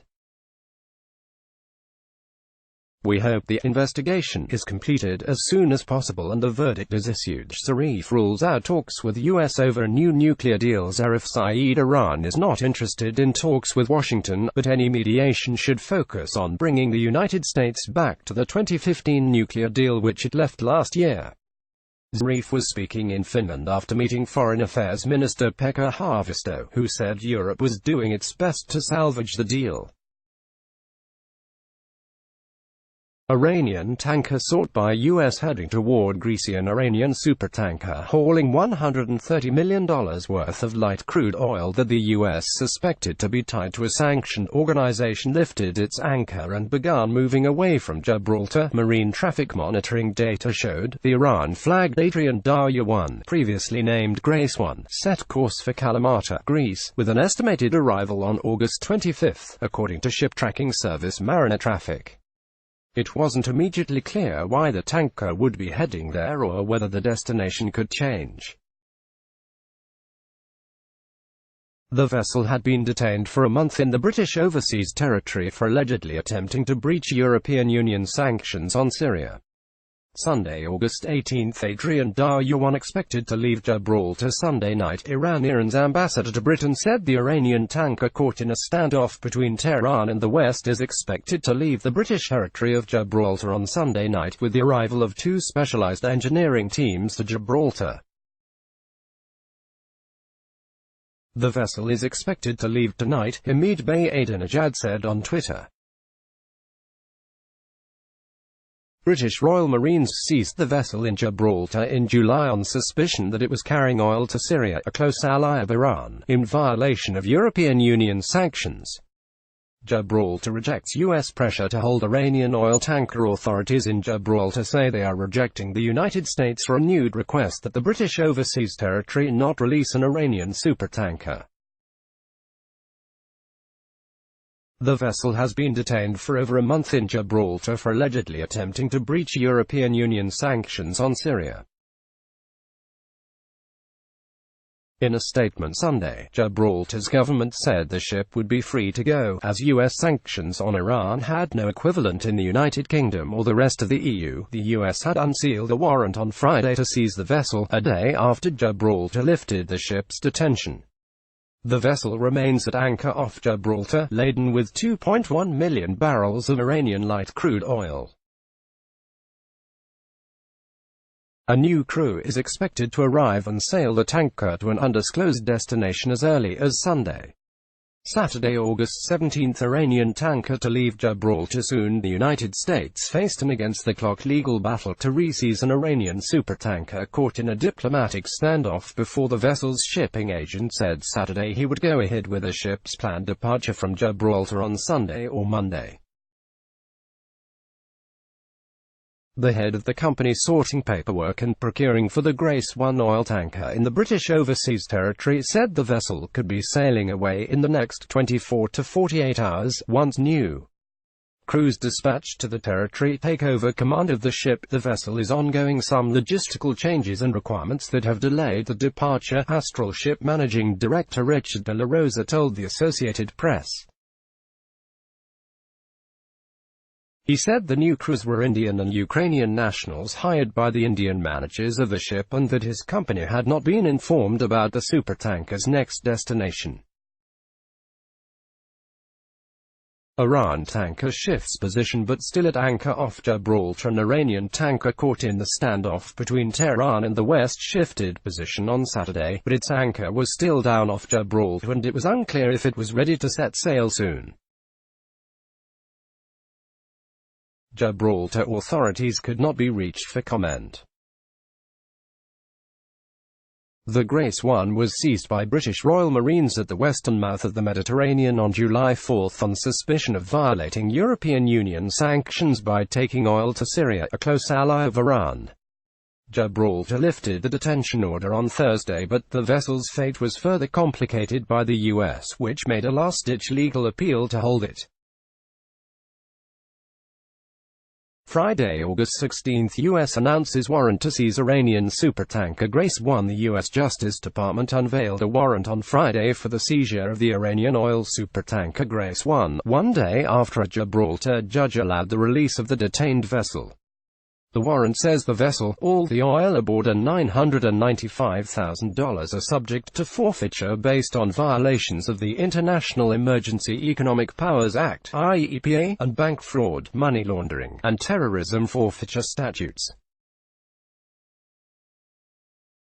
Gibraltar's chief minister confirmed Grace 1 release. An Iranian tanker whose detention exacerbated friction between Tehran and the West could sail free from British territory Gibraltar on Friday, though a U.S. request to halt its passage could drag the saga back into court. The Grace 1 was seized by British Royal Marine commandos in darkness at the western mouth of the Mediterranean on July 4 on suspicion of violating European Union sanctions by taking oil to Syria, a close ally of Iran. Gibraltar Chief Minister Fabian Picardo said the decision to lift the detention order came after written assurances from Tehran that the ship would not discharge its oil in Syria. Picardo said the U.S. could still begin a new legal procedure for seizing the Grace 1, but the provisions under the European Union sanctions regulations were ending on Thursday. Iran denied commitments in exchange for tanker release, saying the vessel was not destined for Syria in the first place. U.S. to revoke visas held by crew of Iranian ship. The State Department said it will revoke U.S. visas for crew members on the Iranian oil tanker. The department stated that it intends to fully enforce all U.S. sanctions related to Iranian oil exports, despite the decision by Gibraltar to allow the ship to leave. Thursday, August 15, Gibraltar frees Iranian vessel. Gibraltar's Supreme Court ruled to release an Iranian supertanker seized last month on suspicion of shipping oil to Syria in breach of EU sanctions, despite a last-minute U.S. request to detain the vessel. Chief Justice Anthony Dudley said that since Iran had guaranteed in writing that the Grace 1 was never destined to an EU-sanctioned entity, there are no longer reasonable grounds to suspect that the detention of the vessel is required. He added that the court had not received a written detention request from the United States. U.S. asks Gibraltar to keep Iranian tanker in detention. The U.S. requested that Gibraltar hold in detention an Iranian supertanker at the center of a standoff between Tehran and London that sparked tensions in the oil-rich Gulf. The British Overseas Territories Supreme Court was set to release the Grace 1 when the U.S. Department of Justice applied for the vessel to be seized. The move was announced by attorney Joseph Trier and delayed the court decision on the vessel's fate. Trier did not detail the basis for the U.S. request other than as mutual legal assistance. Gibraltar's Supreme Court Chief Justice Anthony Dudley made clear that were it not for the U.S. move, the ship would have sailed. Wednesday, August 14, Gibraltar to reportedly release Iran tanker on Thursday. The British territory of Gibraltar will on Thursday release an Iranian oil tanker seized by Royal Marines in the Mediterranean in July, the Sun newspaper reported, citing sources close to Gibraltar Chief Minister Fabian Picardo. Picardo would not apply to renew an order to detain Grace 1, the report said, adding that he is now satisfied that the oil tanker is no longer heading to Syria. Britain had said the vessel was violating European sanctions by taking oil to Syria, a charge Iran denies. There is no reason to keep Grace 1 in Gibraltar a moment longer if we no longer believe it is in breach of sanctions against the Syrian regime. The newspaper quoted a source close to Picardo as saying, Tuesday, August 13, Iran, Gibraltar bicker over Grace 1. A Gibraltarian government source denied an Iranian news agency report which said the Iranian oil tanker Grace 1 would be leaving the British Overseas Territory on Tuesday. British Royal Marines seized the tanker on July 4 off the coast of the British Mediterranean territory of Gibraltar on suspicion of violating EU sanctions by taking oil to Syria, which Tehran denies. Iran's semi-official Fars news agency quoted unidentified Gibraltar authorities as saying the tanker would be freed on Tuesday evening. A senior Gibraltarian government source said that report was not correct. In touch with Britain over seized tanker, Iran's port authority said it has been in contact with British authorities as part of efforts to secure the release of its tanker. A court in Gibraltar is to decide the fate of the ship on Thursday, when an order for its detention lapses.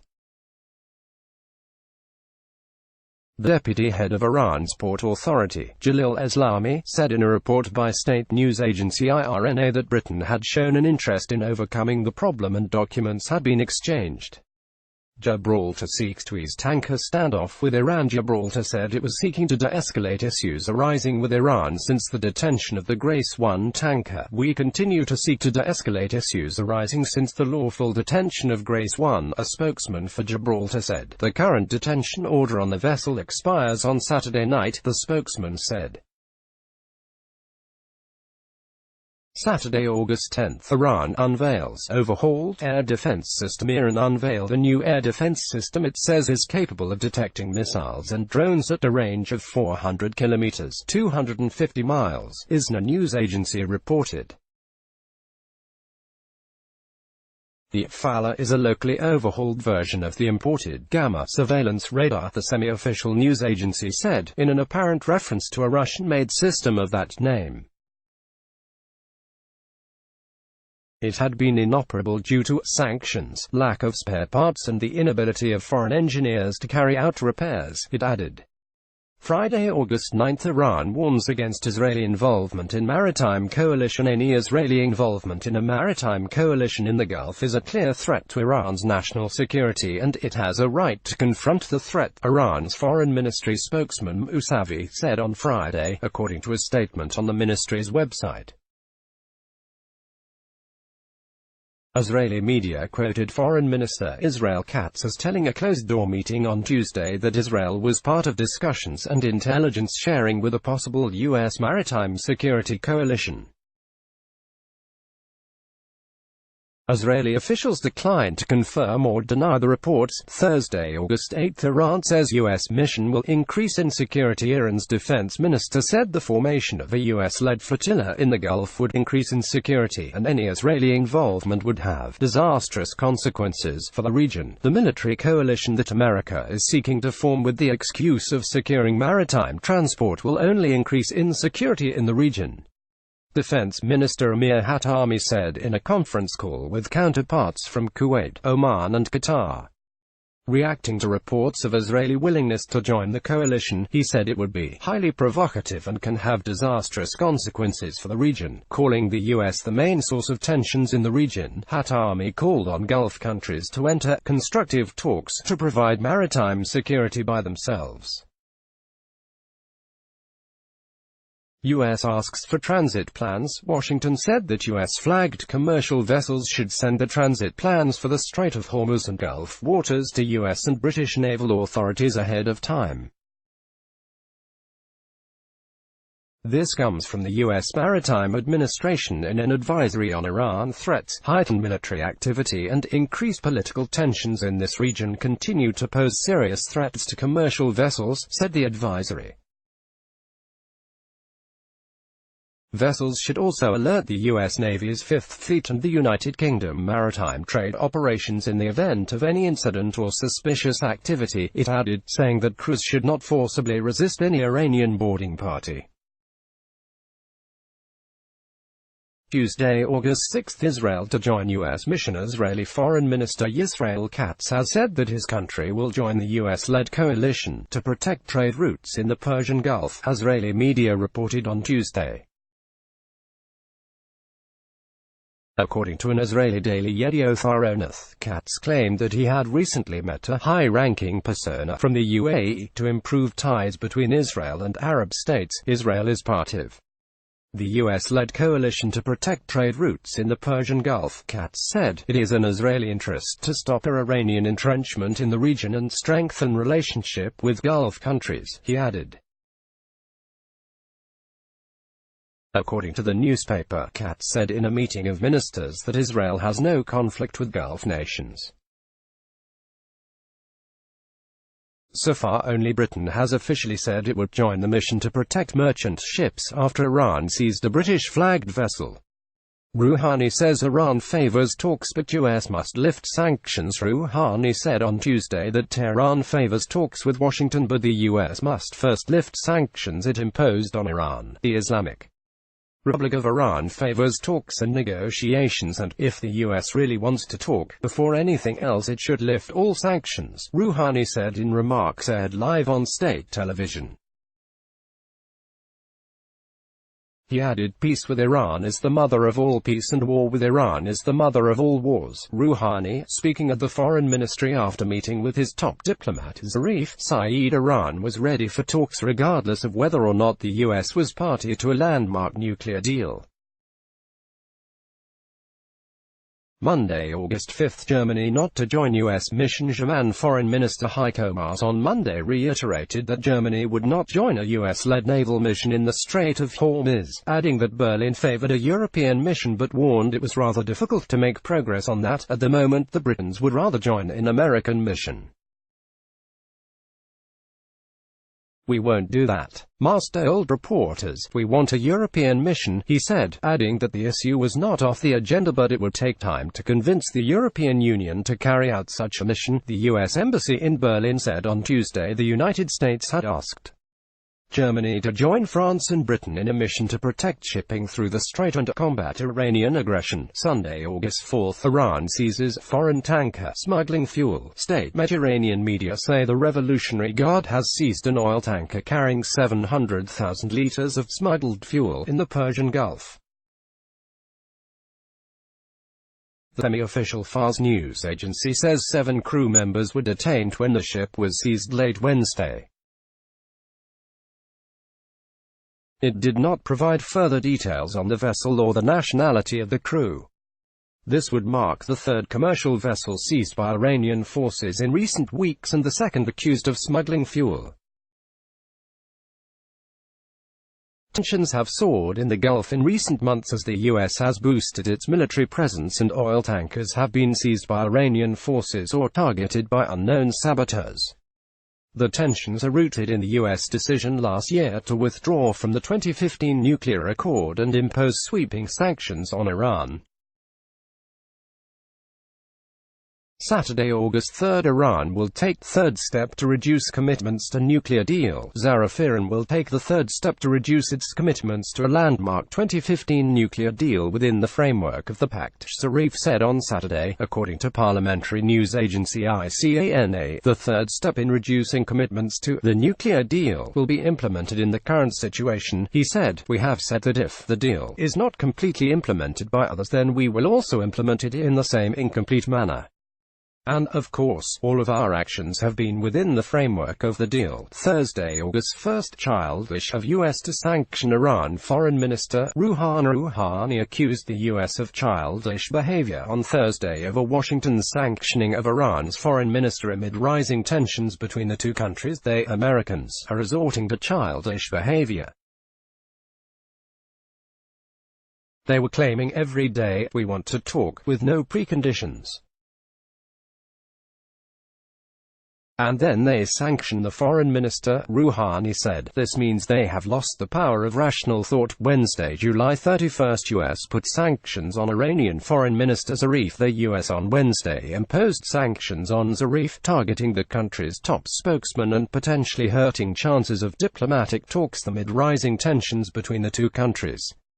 Zarif, a critical figure in the 2015 Iran nuclear deal, dismissed the action and said it would not affect him. Javad Zarif implements the reckless agenda of Iran's supreme leader and is the regime's primary spokesperson around the world.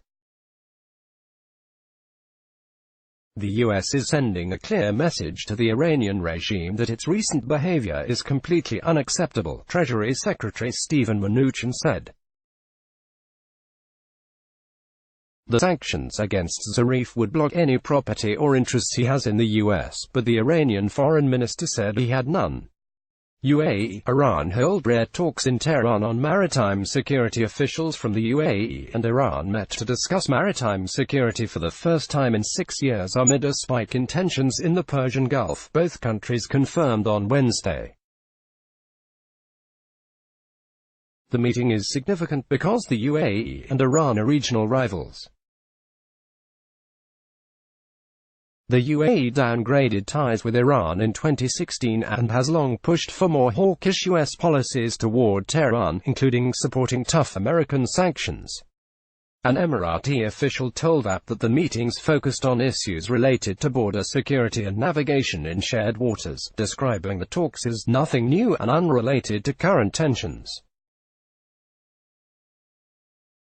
The official said there were periodic meetings scheduled between technical teams in both countries and this was the 6th one to take place.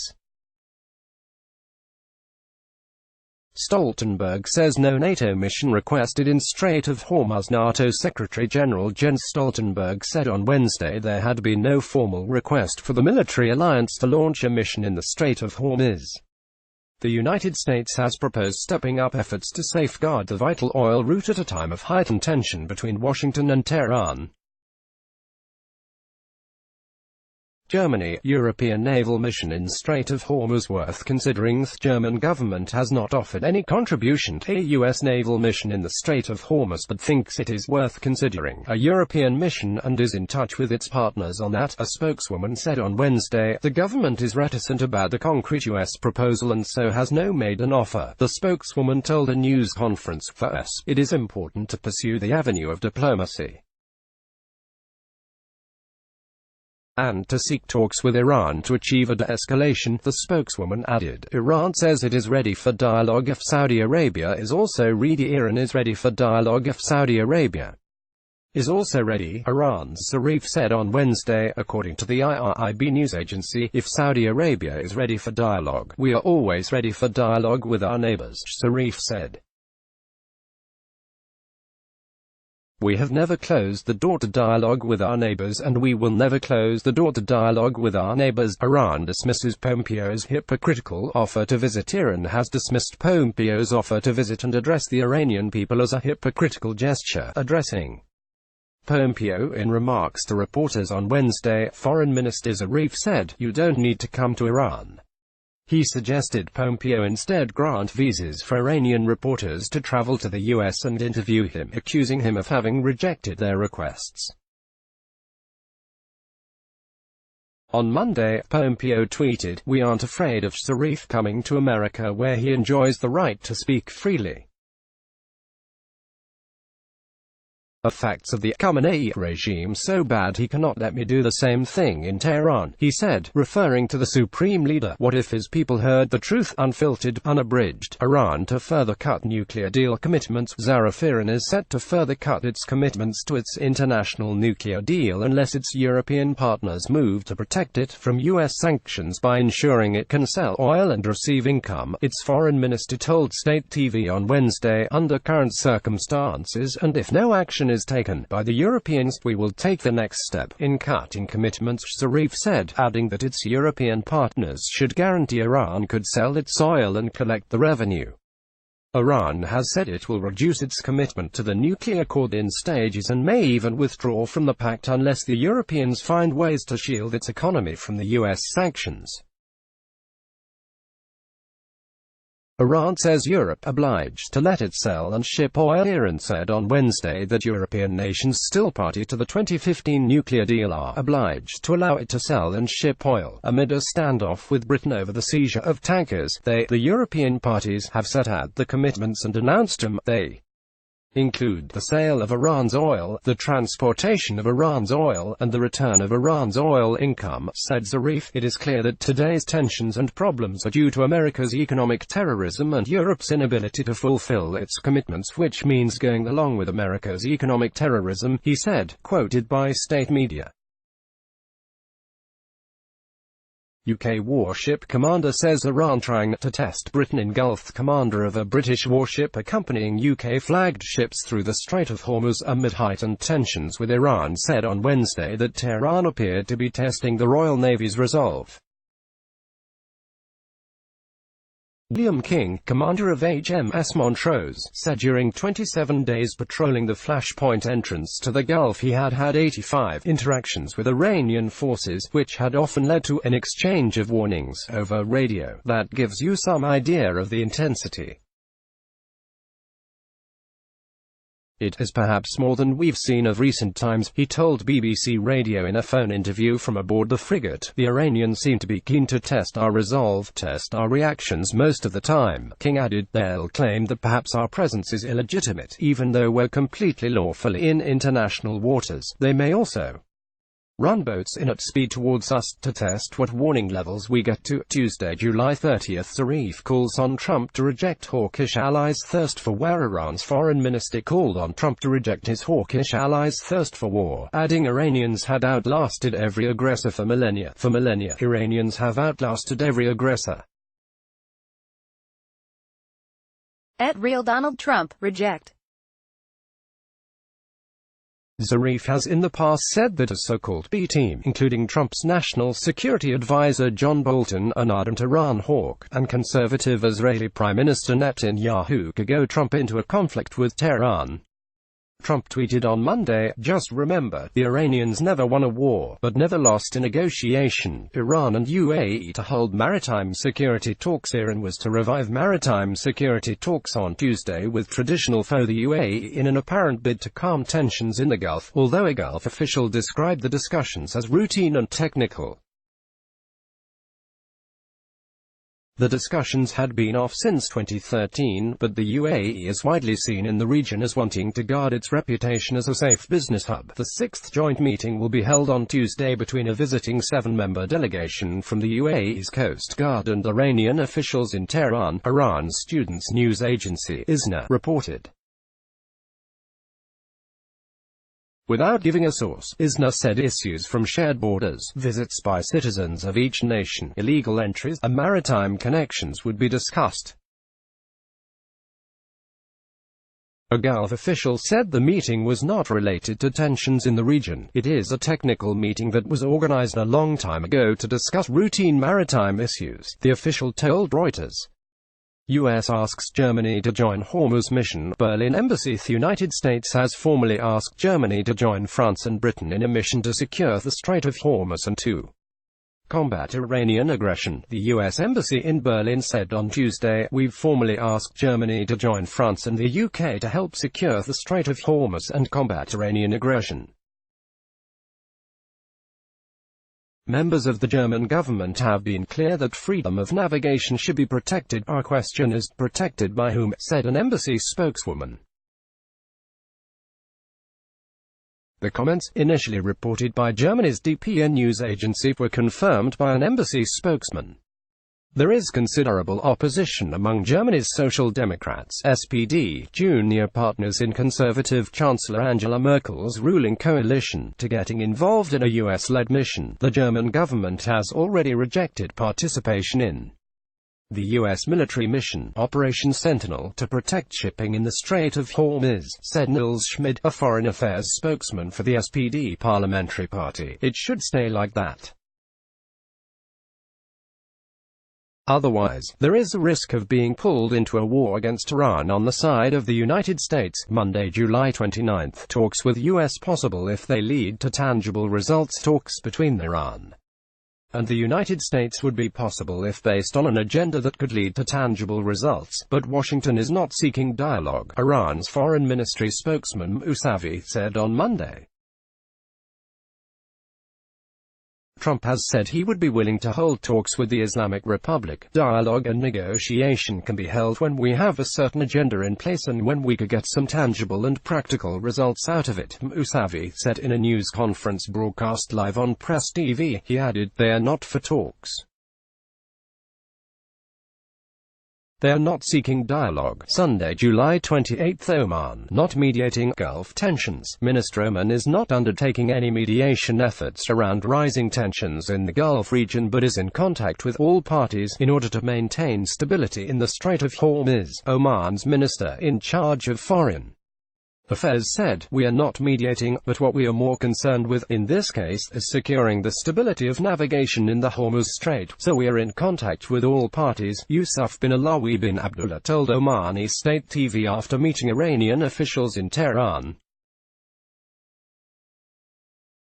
Foreign troops. Main Gulf tension source. Rouhani. Presence of foreign forces would be the main source of tension in the Gulf, Rouhani said on Sunday in a meeting with Oman's foreign minister in Tehran. According to the official presidency website, France, Italy, and Denmark gave initial support for a British plan for a European-led naval mission to ensure safe shipping through the Strait of Hormuz, proposed after Iran's seizure of a British-flagged tanker. Three senior EU diplomats said last week the presence of foreign forces will not only not help the security of the region, but will be the main factor for tension, Rouhani said, saying Iran and Oman had primary responsibility for securing the Strait of Hormuz. The roots of the unpleasant events and tension in the region today are the unilateral withdrawal of America from the 2015 nuclear deal. He said Iran intends to restart activities at nuclear reactor. The head of Iran's Atomic Energy Organization, Ali Akbar Salehi, told lawmakers on Sunday that Iran will restart activities at the Iraq heavy water nuclear reactor,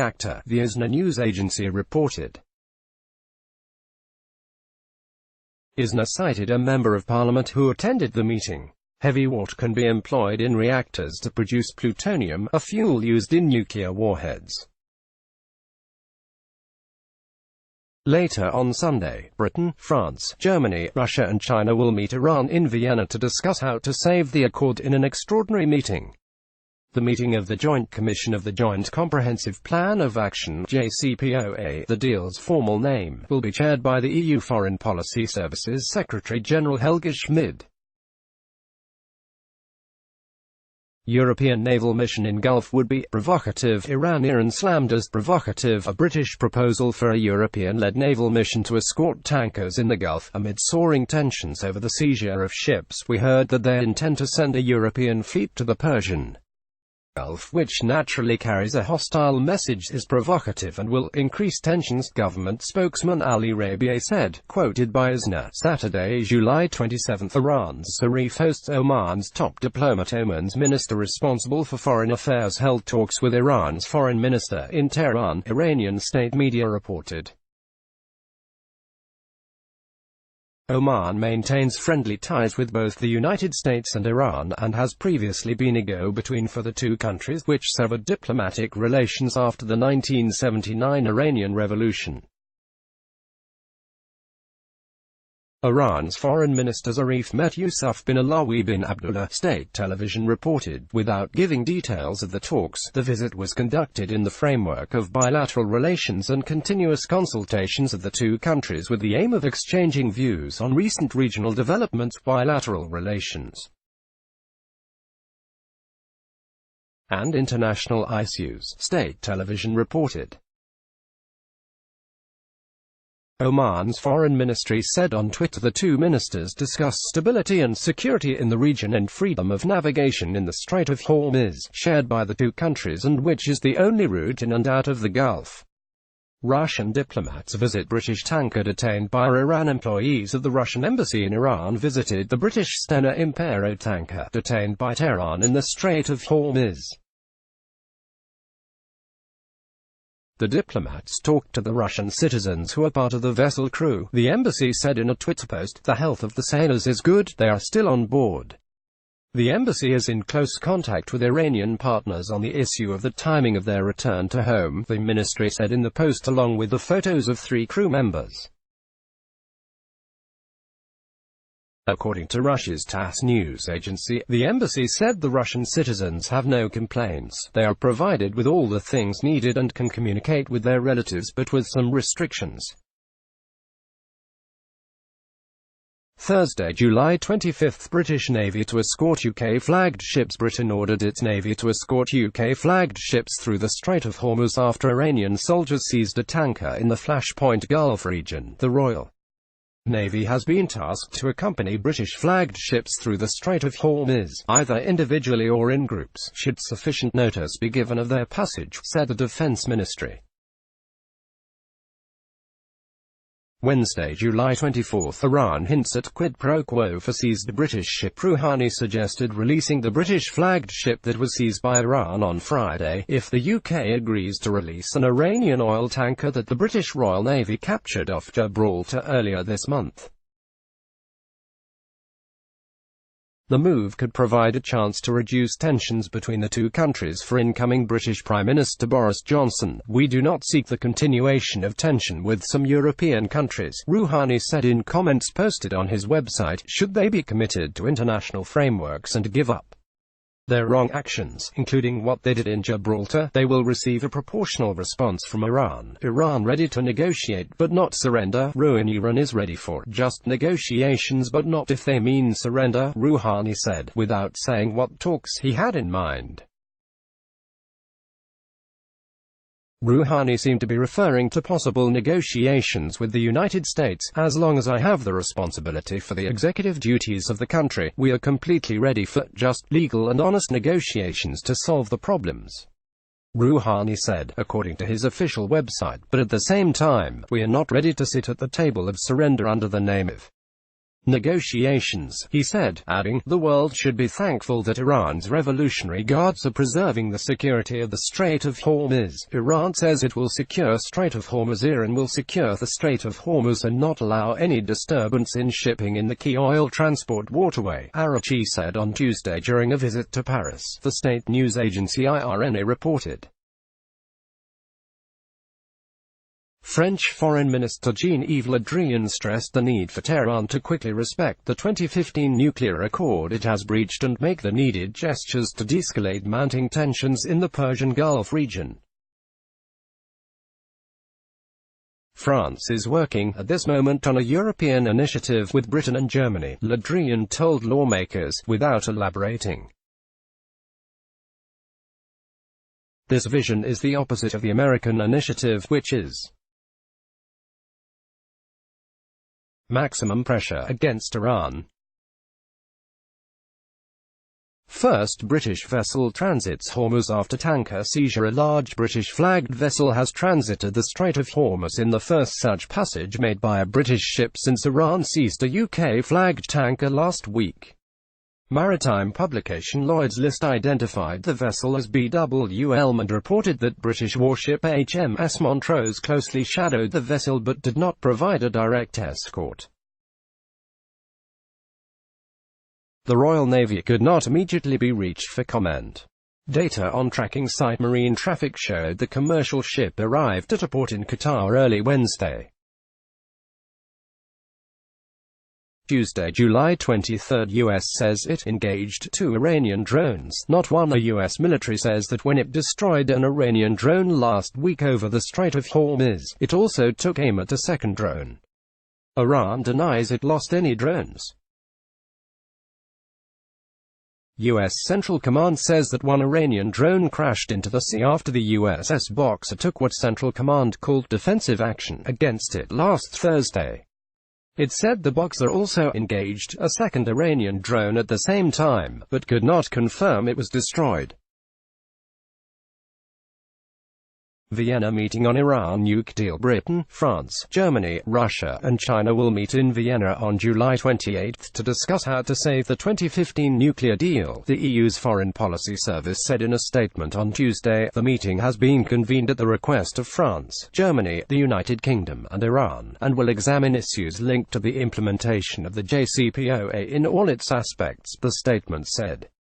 The Joint Commission of the Joint Comprehensive Plan of Action (JCPOA), the deal's formal name, will be chaired by the EU Foreign Policy Service's Secretary-General Helge Schmid. Iran warns new British PM it will protect Gulf waters. Iran warned Britain's next Prime Minister Boris Johnson that it will protect waters of the oil-rich Gulf, amid a standoff between the two countries over the seizure of tankers. "I congratulate my former counterpart at Boris Johnson on becoming UK PM," Zarif tweeted after Johnson beat his rival, Foreign Secretary Jeremy Hunt, in a party vote. Iran does not seek confrontation.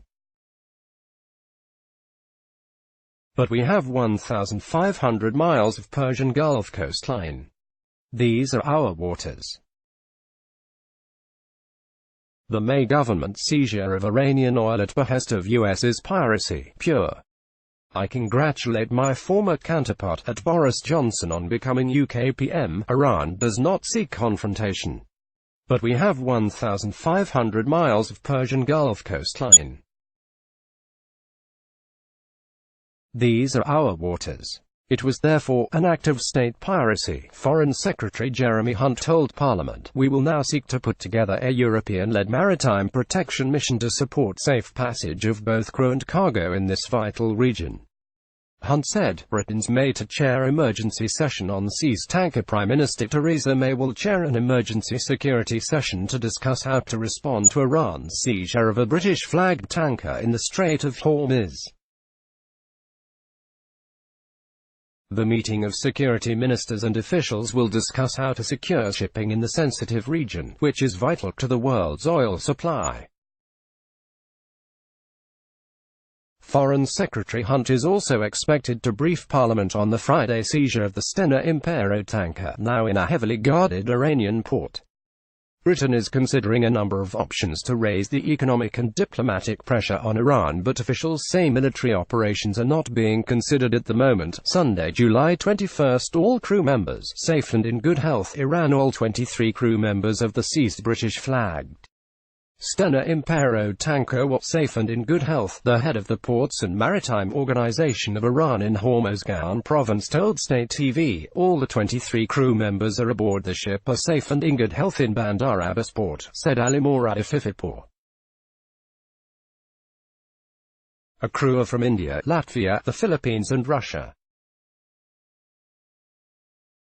Iran says its seizure of British ship at reciprocal move. Iran's seizure of a British oil tanker was a response to Britain's role in impounding an Iranian supertanker first, senior officials said, as newly released video of the incident showed Iranian commandos in black ski masks and fatigues rappelling from a helicopter onto the vessel in the strategic Strait of Hormuz.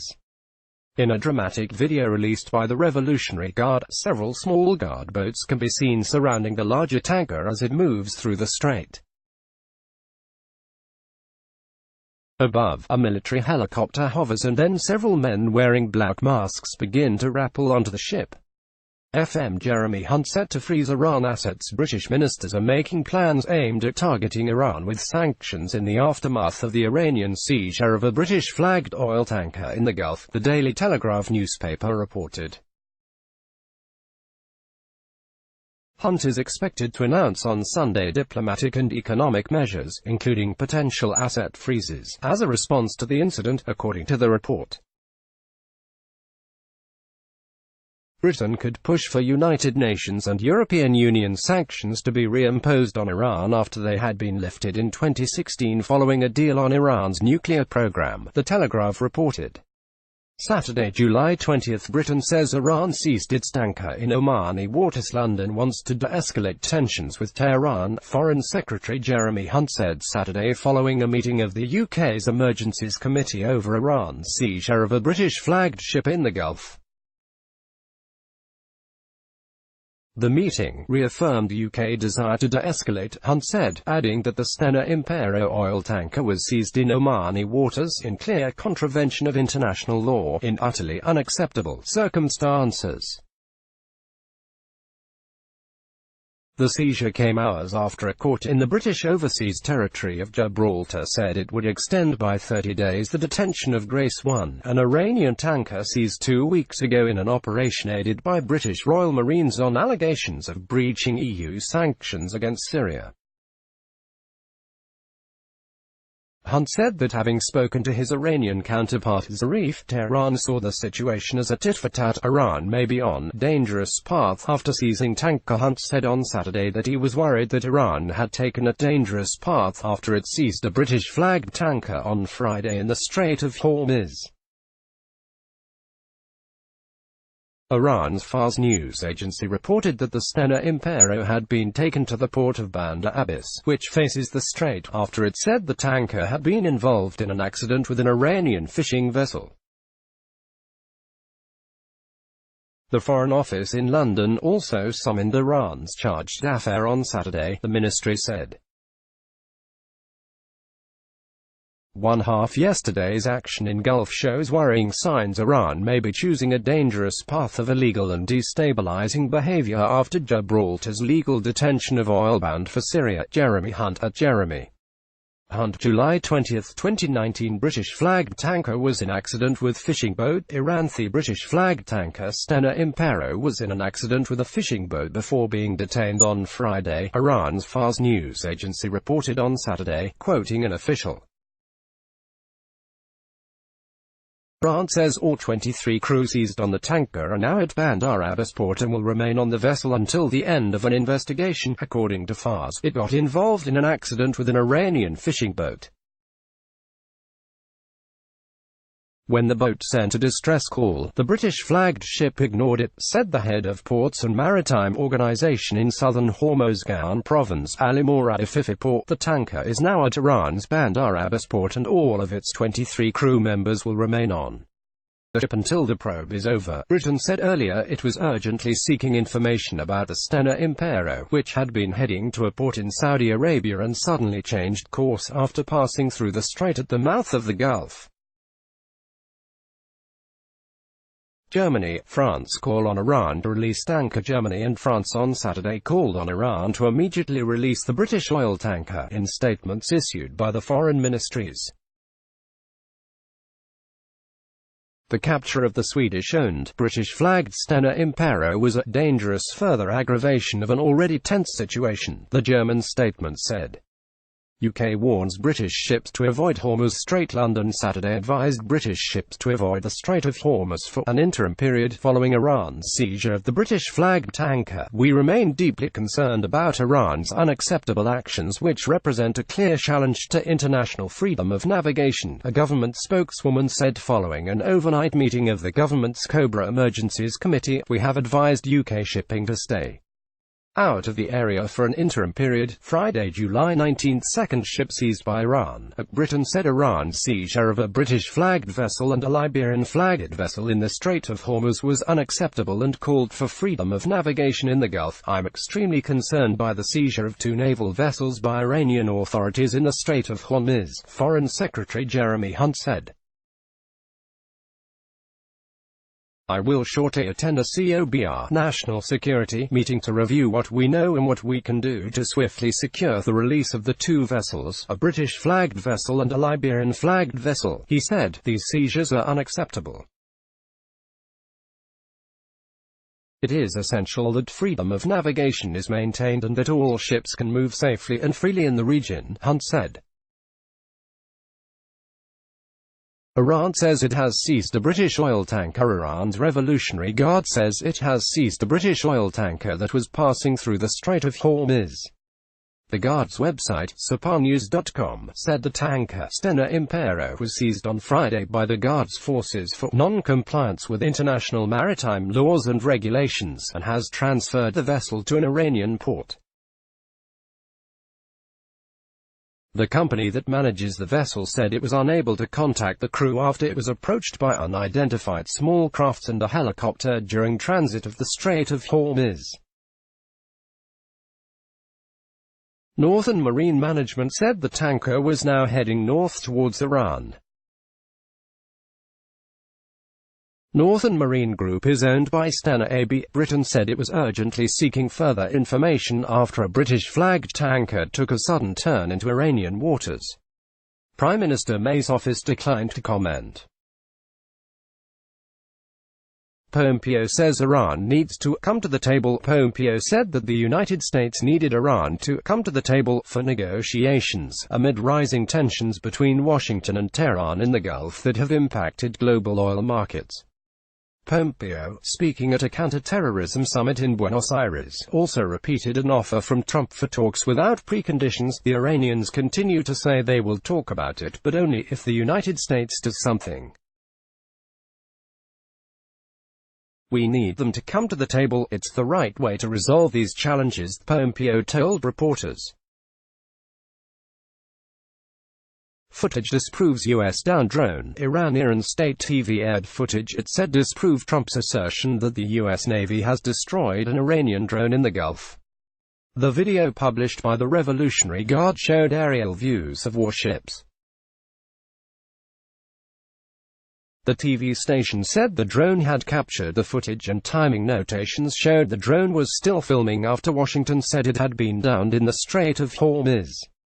Trump said on Thursday that the drone had flown to within 1,000 yards 900 meters of the U.S. warship Boxer and had ignored multiple calls to stand down. Detention of Iran supertanker extended. Gibraltar's Supreme Court has granted a 30-day extension to allow authorities there to continue to detain the Iranian oil tanker Grace 1 until August 15. The vessel was seized earlier this month by British Royal Marines off the coast of the British Mediterranean territory on suspicion of violating sanctions against Syria. At a private meeting of the Supreme Court on an application by the Attorney General, the court has extended the period of detention of the vessel, Grace 1, for a further 30 days and has set a new hearing for the 15th of August 2019, the Gibraltar government said.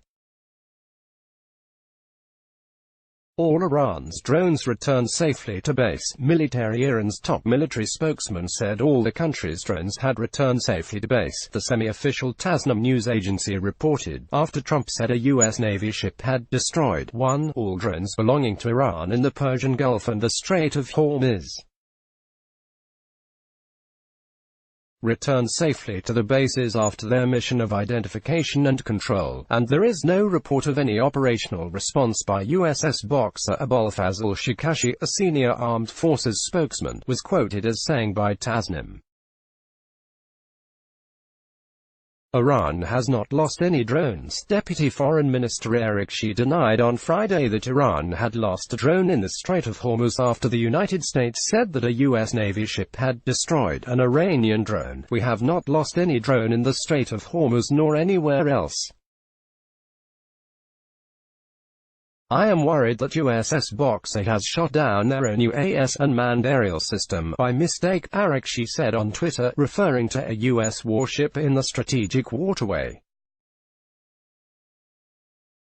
Thursday, July 18, Iran drone destroyed. Pentagon. A U.S. Navy ship destroyed an Iranian fixed-wing drone in a defensive action, escalating tensions in the Gulf after the drone came within threatening range. The USS Boxer,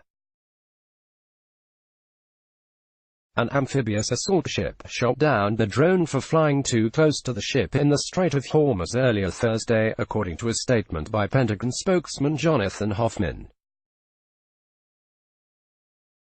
The incident took place about 10 a.m. a local time as the Boxer was transients into the Strait of Hormuz. The ship took defensive action against the UAS to ensure the safety of the ship and its crew, he added. In remarks at the White House, Trump blamed Iran for a provocative and hostile action and said the U.S. responded in self-defense. "The United States reserves the right to defend our personnel, facilities and interests and calls upon all nations to condemn Iran's attempts to disrupt freedom of navigation and global commerce," Trump said. Zarif responded by saying he was not aware of any downing of an Iranian drone in the Strait of Hormuz on Thursday after Trump said the U.S. military had shot one down in the Strait of Hormuz. "We have no information about losing a drone today," Zarif told reporters at the United Nations before a meeting with Secretary General Antonio Guterres. Foreign tanker detained. Revolutionary Guards. Iran's Revolutionary Guard said they had detained a foreign tanker and its crew for allegedly smuggling fuel in the Gulf. The tanker was seized on Sunday, south of the Iranian island of Larak, in the strategic Strait of Hormuz, the force's Sapar News website said. The guards did not detail the name or provenance of the vessel, with a capacity of 2 million barrels and 12 foreign crew on board. The vessel was en route to deliver contraband fuel received from Iranian boats to foreign ships in farther regions when it was intercepted, the force said. The announcement comes 2 days after Iran said it had come to the aid of a foreign tanker after receiving a distress call, making no mention of the vessel being seized. Wednesday, July 17, U.S. unsure whether Iran seized tankers. Officials say they're unsure whether an oil tanker towed into Iranian waters was seized by Iran or rescued after facing mechanical faults, as Tehran asserts, creating a mystery at sea at a time of high tension in the Gulf. The Mountaineer disappeared from ship tracking maps when its transponder was switched off in the Strait of Hormuz on July 14. Its last position was off the coast of the Iranian island of Qishim in the strait. A U.S. official, speaking on the condition of anonymity, said it appeared that the tanker was in Iranian territorial waters, but it was not clear whether that was because Iran had seized it or rescued it. The mystery comes at a time when Washington has called for greater security for ships in the Gulf.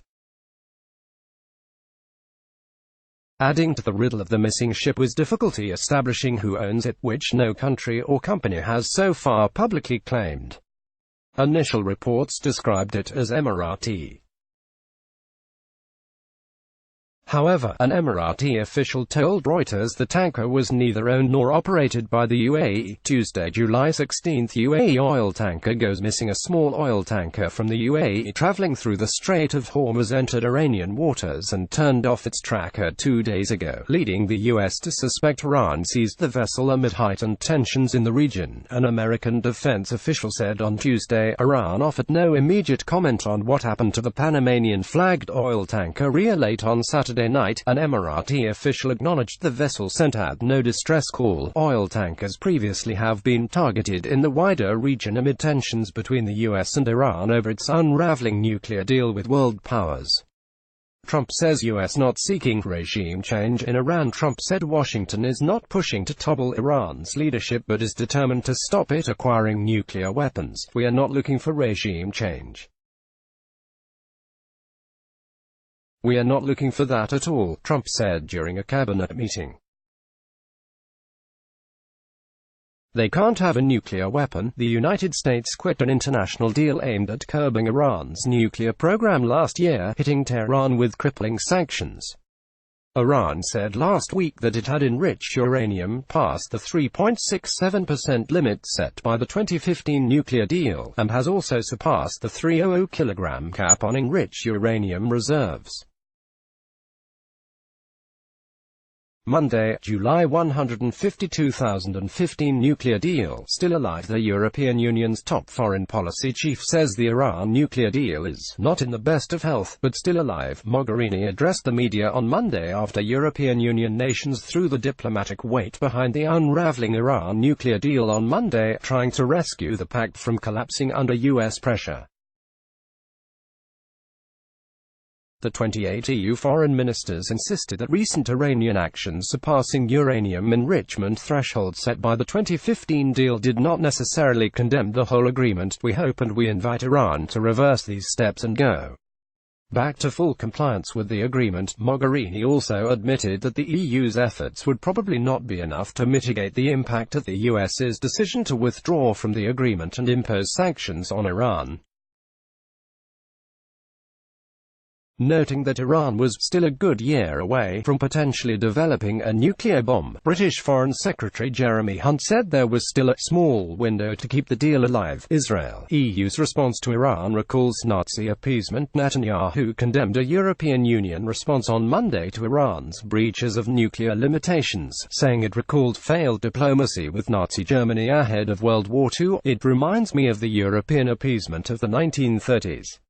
Netanyahu said in a video statement after EU Foreign Policy Chief Mogherini said none of the parties to a 2015 nuclear deal with Iran saw its increased uranium enrichment as significant non-compliance. Then, too, there were those who stuck their head in the sand and did not see the approaching danger, said Netanyahu, who has often cast Iran's nuclear projects as a mortal menace to Israel and the wider world. Sunday, July 14, European powers urged dialogue in Iran nuclear crisis. Britain, France and Germany called for dialogue and an end to the escalation over Iran's nuclear program. The three key European powers expressed concern that the 2015 deal risked further unraveling but said it was up to Tehran to ensure the deal survived. We believe the time has come to act responsibly and seek a path to stop the escalation of tensions and resume dialogue, said the English-language version of the statement issued by the Elysee. The risks are such that it is necessary for all stakeholders to pause and consider the possible consequences of their actions, it added.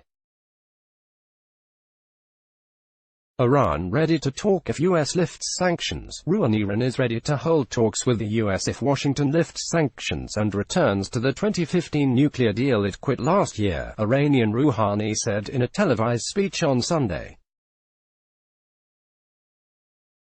Trump's administration says it is open to negotiations with Iran on a more far-reaching agreement on nuclear and security issues. But Iran has made any talks conditional on first being able to export as much oil as it did before the US withdrew from the nuclear pact with world powers in May 2018. We have always believed in talks. If they lift sanctions, end the imposed economic pressure and return to the deal, we are ready to hold talks with America today, right now and anywhere, Rouhani said in his Sunday speech. Saturday, July 13, Iran tanker will be freed after guarantees and sought to ease tensions with Iran, saying a tanker held by Gibraltar would be released if Tehran guaranteed it was not heading to Syria. He said he had a constructive call with his Iranian counterpart Zarif, who he said assured him that Tehran is not seeking to escalate tensions between the countries. I reassured him our concern was destination, not origin of the oil on Grace 1, a tanker seized off the coast of the tiny British territory of Gibraltar on July 4, Hunt tweeted.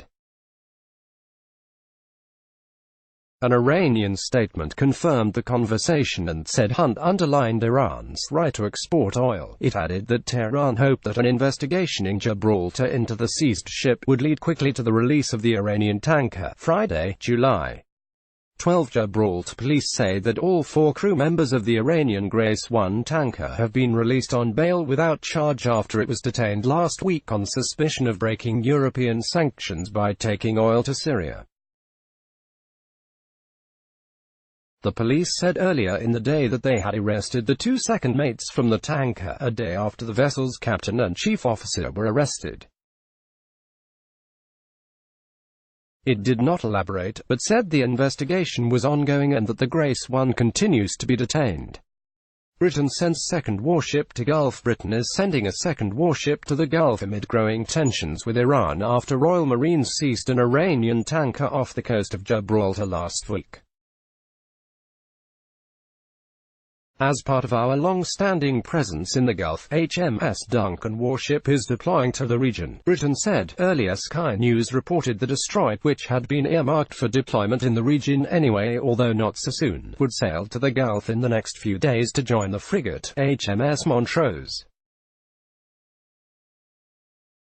Decision to seize tanker unilateral. Gibraltar said its action last week to detain Iranian tanker Grace 1 was a decision it took on its own and not at the behest of any other state or third party, the British Overseas Territories Chief Minister said on Friday. The decisions of Her Majesty's Government of Gibraltar were taken totally independently, based on breaches of existing law and not at all based on extraneous political considerations. Fabian Picardo told Gibraltar's Parliament all relevant decisions in respect of this matter were taken only as a direct result of the government of Gibraltar having reasonable grounds to believe the vessel was acting in breach of established EU sanctions against Syria. Picardo said, there has been no political request at any time from any government that Gibraltar should act or not act on one basis or another. The vessel contained 2.1 million barrels of light crude oil, he said.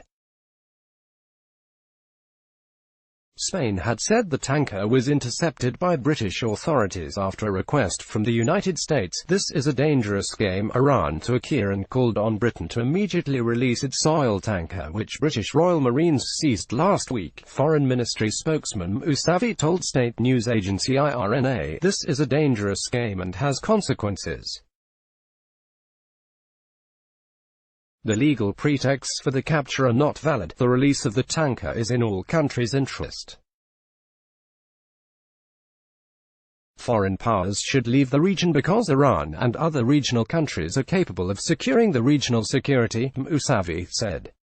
Iran has warned of reciprocal measures if the tanker is not released by Britain. Thursday, July 11. U.S. looks at military escorts. The Pentagon said on Thursday it was discussing military escorts for vessels in the Gulf 1 day after armed Iranian boats threatened a British oil tanker. The White House's nominee to become chairman of the Joint Chiefs of Staff, General Mark Milley, said Washington was attempting to put together a coalition in terms of providing military escort, naval escort to commercial shipping. I think that will be developing over the next couple weeks, Milley told the Senate Armed Services Committee. Milley's statement came after London accused Tehran on Thursday of deploying 3 military vessels to impede the passage of a BP tanker. The British Heritage, we are concerned by this action and continue to urge the Iranian authorities to de-escalate the situation in the region, a Downing Street spokesman said. Iranian supertanker captain arrested. A spokesman for the Royal Gibraltar Police said officers have arrested the captain and chief officer of Iranian supertanker suspected of breaching European Union sanctions by carrying a shipment of Iranian crude oil to Syria. Patrick Pears said the two are in police custody while investigations continue into the movements of the Grace 1 supertanker. He says they have not been formally charged. Pears did not have information about the nationalities. He said other crew members remain aboard the ship. The vessel was intercepted by the British Overseas Territory on the southern tip of Spain July 4. A senior Spanish official said the operation was requested by the United States. The EU and others have imposed sanctions on Syria's Assad regime over its continued crackdown against civilians. Iran tried to seize British oil tanker. Report: armed Iranian boats attempted to seize a British tanker in strategic Gulf waters on Wednesday but were driven off by a Royal Navy frigate, UK said in a statement, a charge Iran denied. The Iranians ordered the British Heritage oil tanker, which was crossing into the Strait of Hormuz area, to change course and stop in Tehran's nearby waters, CNN said, citing two American officials. A U.S. aircraft shot video of the incident, which ended when the HMS Montrose, which was escorting the tanker, trained its guns on the boats and successfully warned them to back off, the channel said. Later, the UK government said in a statement that the Iranian vessels only turned away after receiving verbal warnings from a UK Navy vessel. "We're concerned by this action and continue to urge the Iranian authorities to de-escalate the situation in the region," it said. Iran's Revolutionary Guard denied it impeded British tanker in Strait of Hormuz. Rouhani had warned Britain of consequences on Wednesday of the detention of one of the country's oil tankers off the coast of Gibraltar. "I point out to the British that you initiated insecurity on the seas, and you shall grasp the consequences of it later on," Rouhani said in comments to the cabinet broadcast by state TV, Wednesday, July 10. Russia and Iran reject U.S. statements at IAEA meeting. Iran and Russia on Wednesday poured scorn on America's call for Tehran to adhere to limits in a 2015 nuclear deal with world powers, at a special meeting of the UN's nuclear watchdog. The U.S. ambassador to international organizations in Vienna, Jackie Wolcott, told the meeting that Iran was engaged in nuclear extortion. Iran has said it will disregard certain limits under the JCPOA as long as the remaining parties to the deal, in particular the UK, France and Germany, don't do more to mitigate the impact of crippling U.S. sanctions reimposed after Trump withdrew from the deal in May 2018. There is no way to read this as anything other than a crude and transparent attempt to extort payments from the international community, Wolcott said. Her Iranian counterpart Kazem Gharib-Abadi said it was a sad irony that this meeting is convened with the request of the United States. Abadi said the current impasse was the result of Washington's outlaw behavior and condemned what he called the sadistic tendency of the U.S. to impose sanctions on Iran. Russia's ambassador to the IAEA Mikhail Ulyanov tweeted after the meeting that the U.S. was practically isolated on this issue. He told the assembled diplomats it was an oddity that the meeting had been called by the U.S., the country that declared the JCPOA to be a terrible deal. In practice, it turns out that Washington is aware of the importance of the plan, JCPOA, he said. In a joint statement to the meeting, Britain, France and Germany took a nuanced position, reflecting the continued diplomatic efforts to save the JCPOA. They said that our continued support for the JCPOA relies on Iran implementing its commitments in full. Trump warns of further sanctions. Trump accused Iran on Wednesday of secretly enriching uranium for a long time and warned that U.S. sanctions will be increased soon, as the UN nuclear watchdog held an emergency meeting on Tehran's breach of a nuclear deal. Iran has long been secretly enriching, in total violation of the terrible $150 billion deal made by John Kerry and the Obama administration.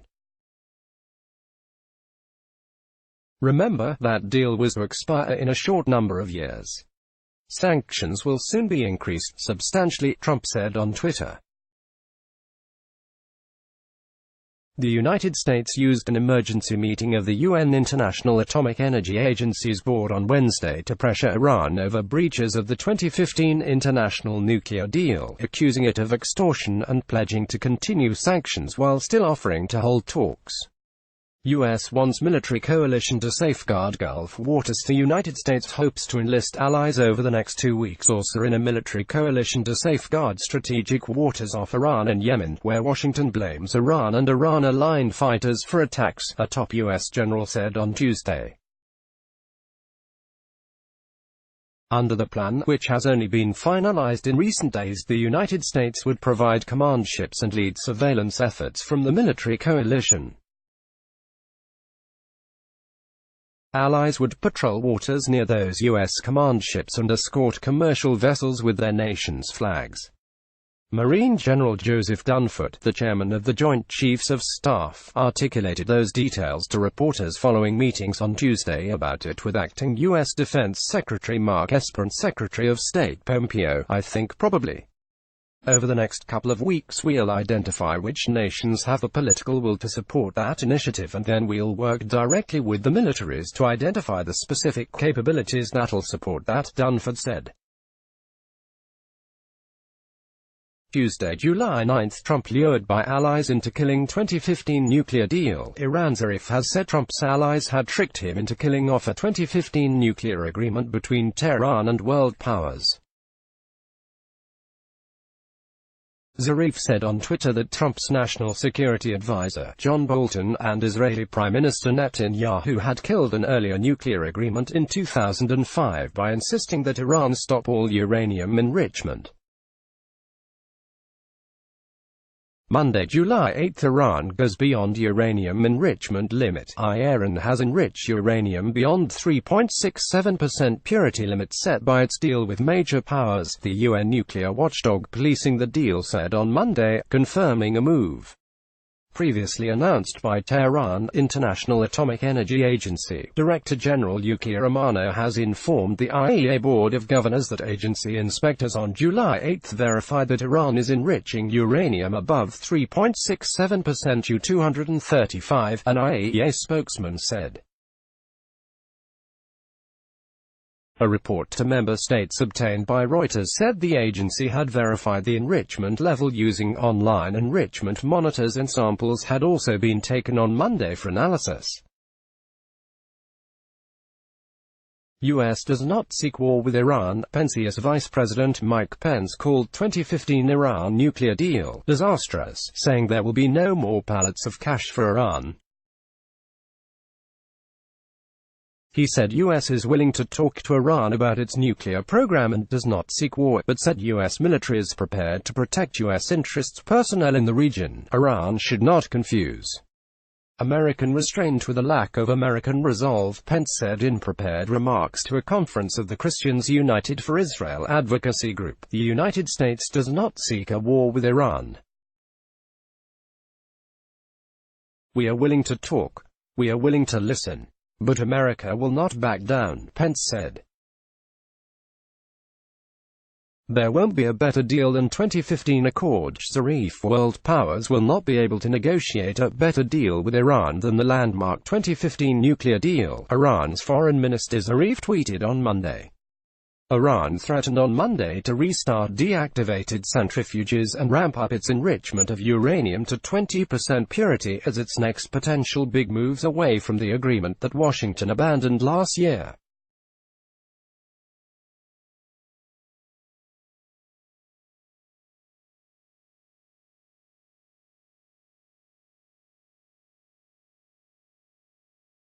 As it becomes increasingly clear that there won't be a better deal, the bizarrely urging Iran's full compliance. "There's a way out, but not with Iran passes 3.67% uranium enrichment. Iran has passed the 3.67% uranium enrichment cap set by its landmark 2015 nuclear deal and may enrich at even higher levels, Atomic Energy Organization of Iran (AEOI) spokesman Behrouz Kamalvandi said on Monday. According to the IRIB news agency, 20% is not needed now, but if we want we will produce it.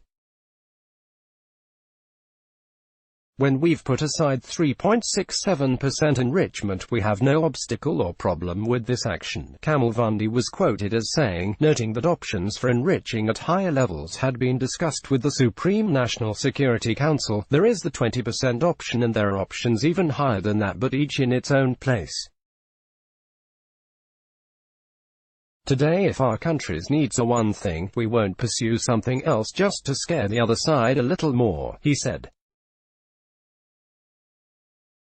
Increasing the number of centrifuges is an option for Iran's third step in reducing its commitments to the nuclear deal, Kamalvandi said, noting that restarting IR-2 and IR-2M centrifuges is an option. The remaining European signatories to the nuclear deal should act quickly to fulfill their promises because Iran will continue reducing its commitments to the deal until it achieves the result, Kamalvandi said. According to IRIB, Iran must be persuaded to stick to nuclear deal. Germany, the ball is clearly in Iran's court. We want to preserve the deal. For this, parties must stick to it, the German Foreign Ministry spokesman told a regular government news conference. Asked at which point a red line would be crossed for the German government, the spokesman said, "Our objective is that Iran abides by the deal." Russia concerned over the growing tensions. Dmitry Peskov told reporters that Russia is concerned by Iran's uranium enrichment, furthering its breach of the 2015 nuclear deal.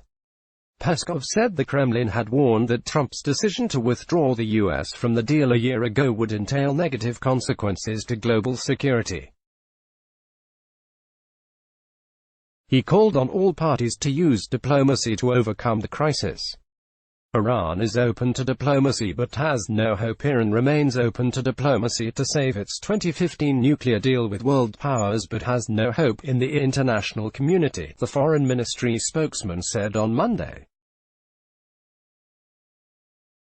Mousavi said he had no information on how far Iran had taken its uranium enrichment, though a top aide to Khamenei previously suggested Iran had a need for 5% enriched uranium. There is a lot of speculation, so we don't know, Mousavi said in response to a question from the Associated Press at a weekly news conference. We will see what we need. Japan concerned over Iran's uranium enrichment. Deputy Chief Cabinet Secretary Yasutoshi Nishimura said Monday that Japan is seriously concerned and closely watching the development on the nuclear deal and increased tension in the Middle East.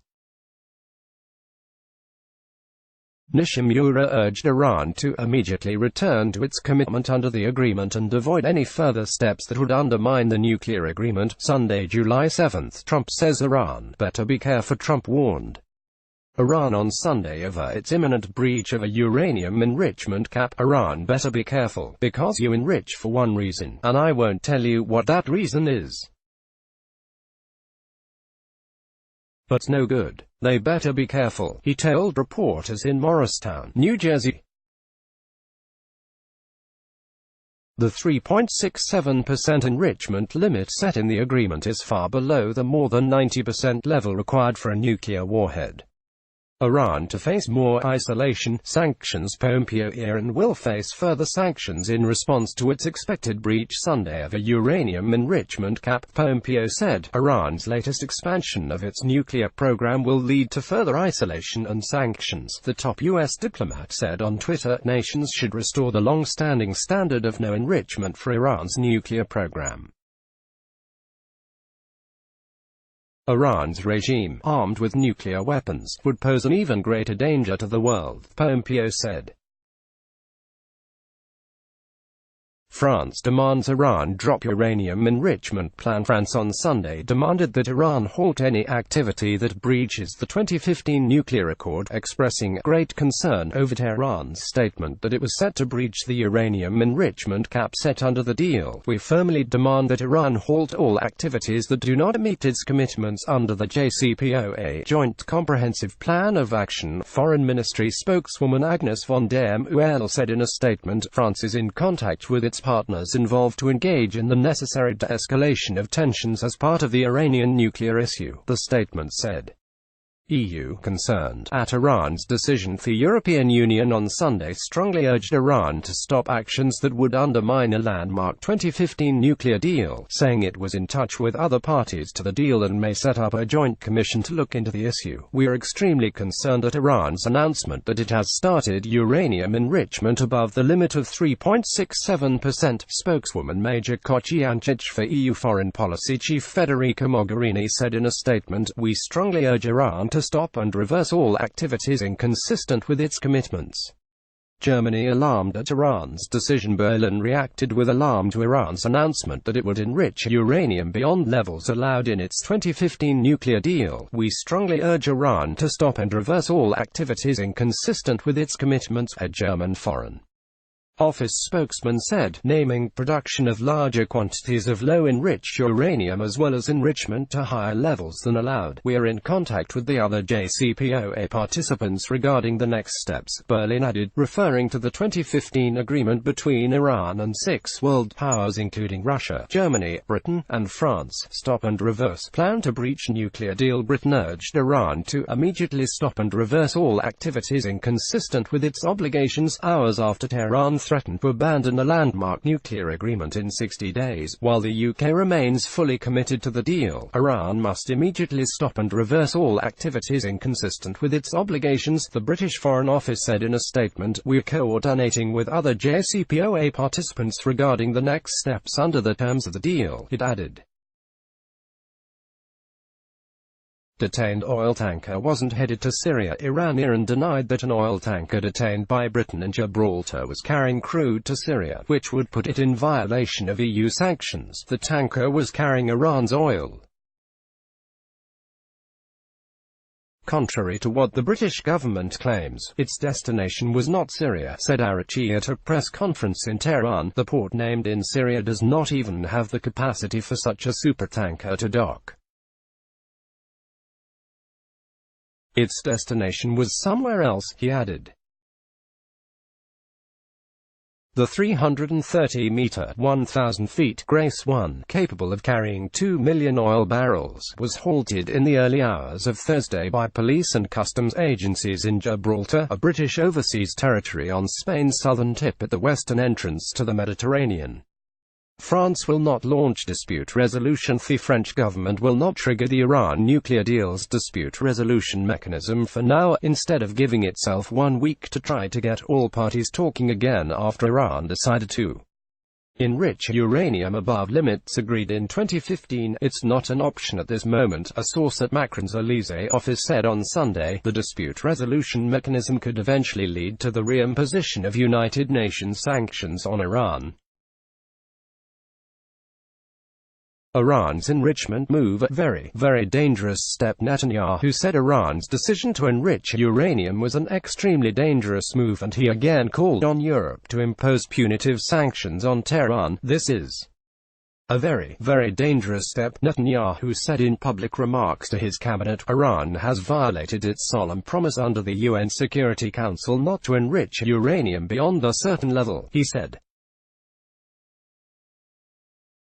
Iran set to exceed nuclear deal uranium enrichment. Kapiran said on Sunday it was set to breach the uranium enrichment cap set by an endangered nuclear deal within hours as it seeks to press signatories into keeping the side of the bargain. Tehran also threatened to abandon more commitments unless a solution is found with parties to the 2015 agreement. Rouhani's order to exceed the threshold would be implemented in a few hours, after the last technical details were sorted, Iran's Atomic Energy Organization's spokesman Behrouz Kamalvandi said live on state television. Rouhani initially flagged Tehran's intentions on May 8, exactly a year on from Trump unilaterally abandoning the multilateral deal. He has said the move is in response to a failure by remaining state signatories to keep the promise to help Iran work around biting sanctions reimposed by the US in the second half of last year. Arachi on Sunday singled out Iran's declining oil sales as one of the main issues that needed to be solved, or Tehran would further step back from its commitments. "We hope we can reach a solution, otherwise after 60 days we will take the third step as well," he said, without specifying what the further measures would involve. France warns of consequences. Macron told Rouhani of his strong concern over the risk of weakening the nuclear agreement and the consequences that would follow during a telephone call Saturday, according to a statement from the Élysée Palace. However, the two leaders agreed to explore by July 15 the conditions for a resumption of dialogue between all parties, the statement said, adding that Macron would consult with Iranian authorities and international partners to bring about the necessary de-escalation of the situation over the coming days. It is not yet clear how far the Islamic Republic will boost enrichment, but a top advisor to Iran's Khamenei hinted on Friday it could reach 5%. UN nuclear inspectors to report on enrichment move. Inspectors from the UN nuclear watchdog, who are in Iran, will report back once they have checked that Tehran has enriched uranium to a higher level of purity than that allowed under its nuclear deal, the agency said on Sunday. We are aware of Iran's announcement related to its uranium enrichment level, a spokesman for the International Atomic Energy Agency said. IAEA inspectors in Iran will report to our headquarters as soon as they verify the announced development. The 2015 deal was reached between Iran and 6 world powers, Britain, China, France, Germany, the United States and Russia, and saw Tehran agree to drastically scale down its nuclear program in exchange for sanctions relief. Washington withdrew from the deal and began reimposing sanctions in August 2018 and has targeted crucial sectors including oil exports and the banking system, fueling a deep recession. The 3.67% enrichment limit set in the agreement is sufficient for power generation but far below the more than 90% level required for a nuclear warhead. Rouhani has stressed that Iran's action would be reversed if the other parties provided relief from the U.S. sanctions, insisting his country's policies are not meant to hurt the deal, but to preserve it. Source: Tretweld and Agencies. Let's block ads. Why?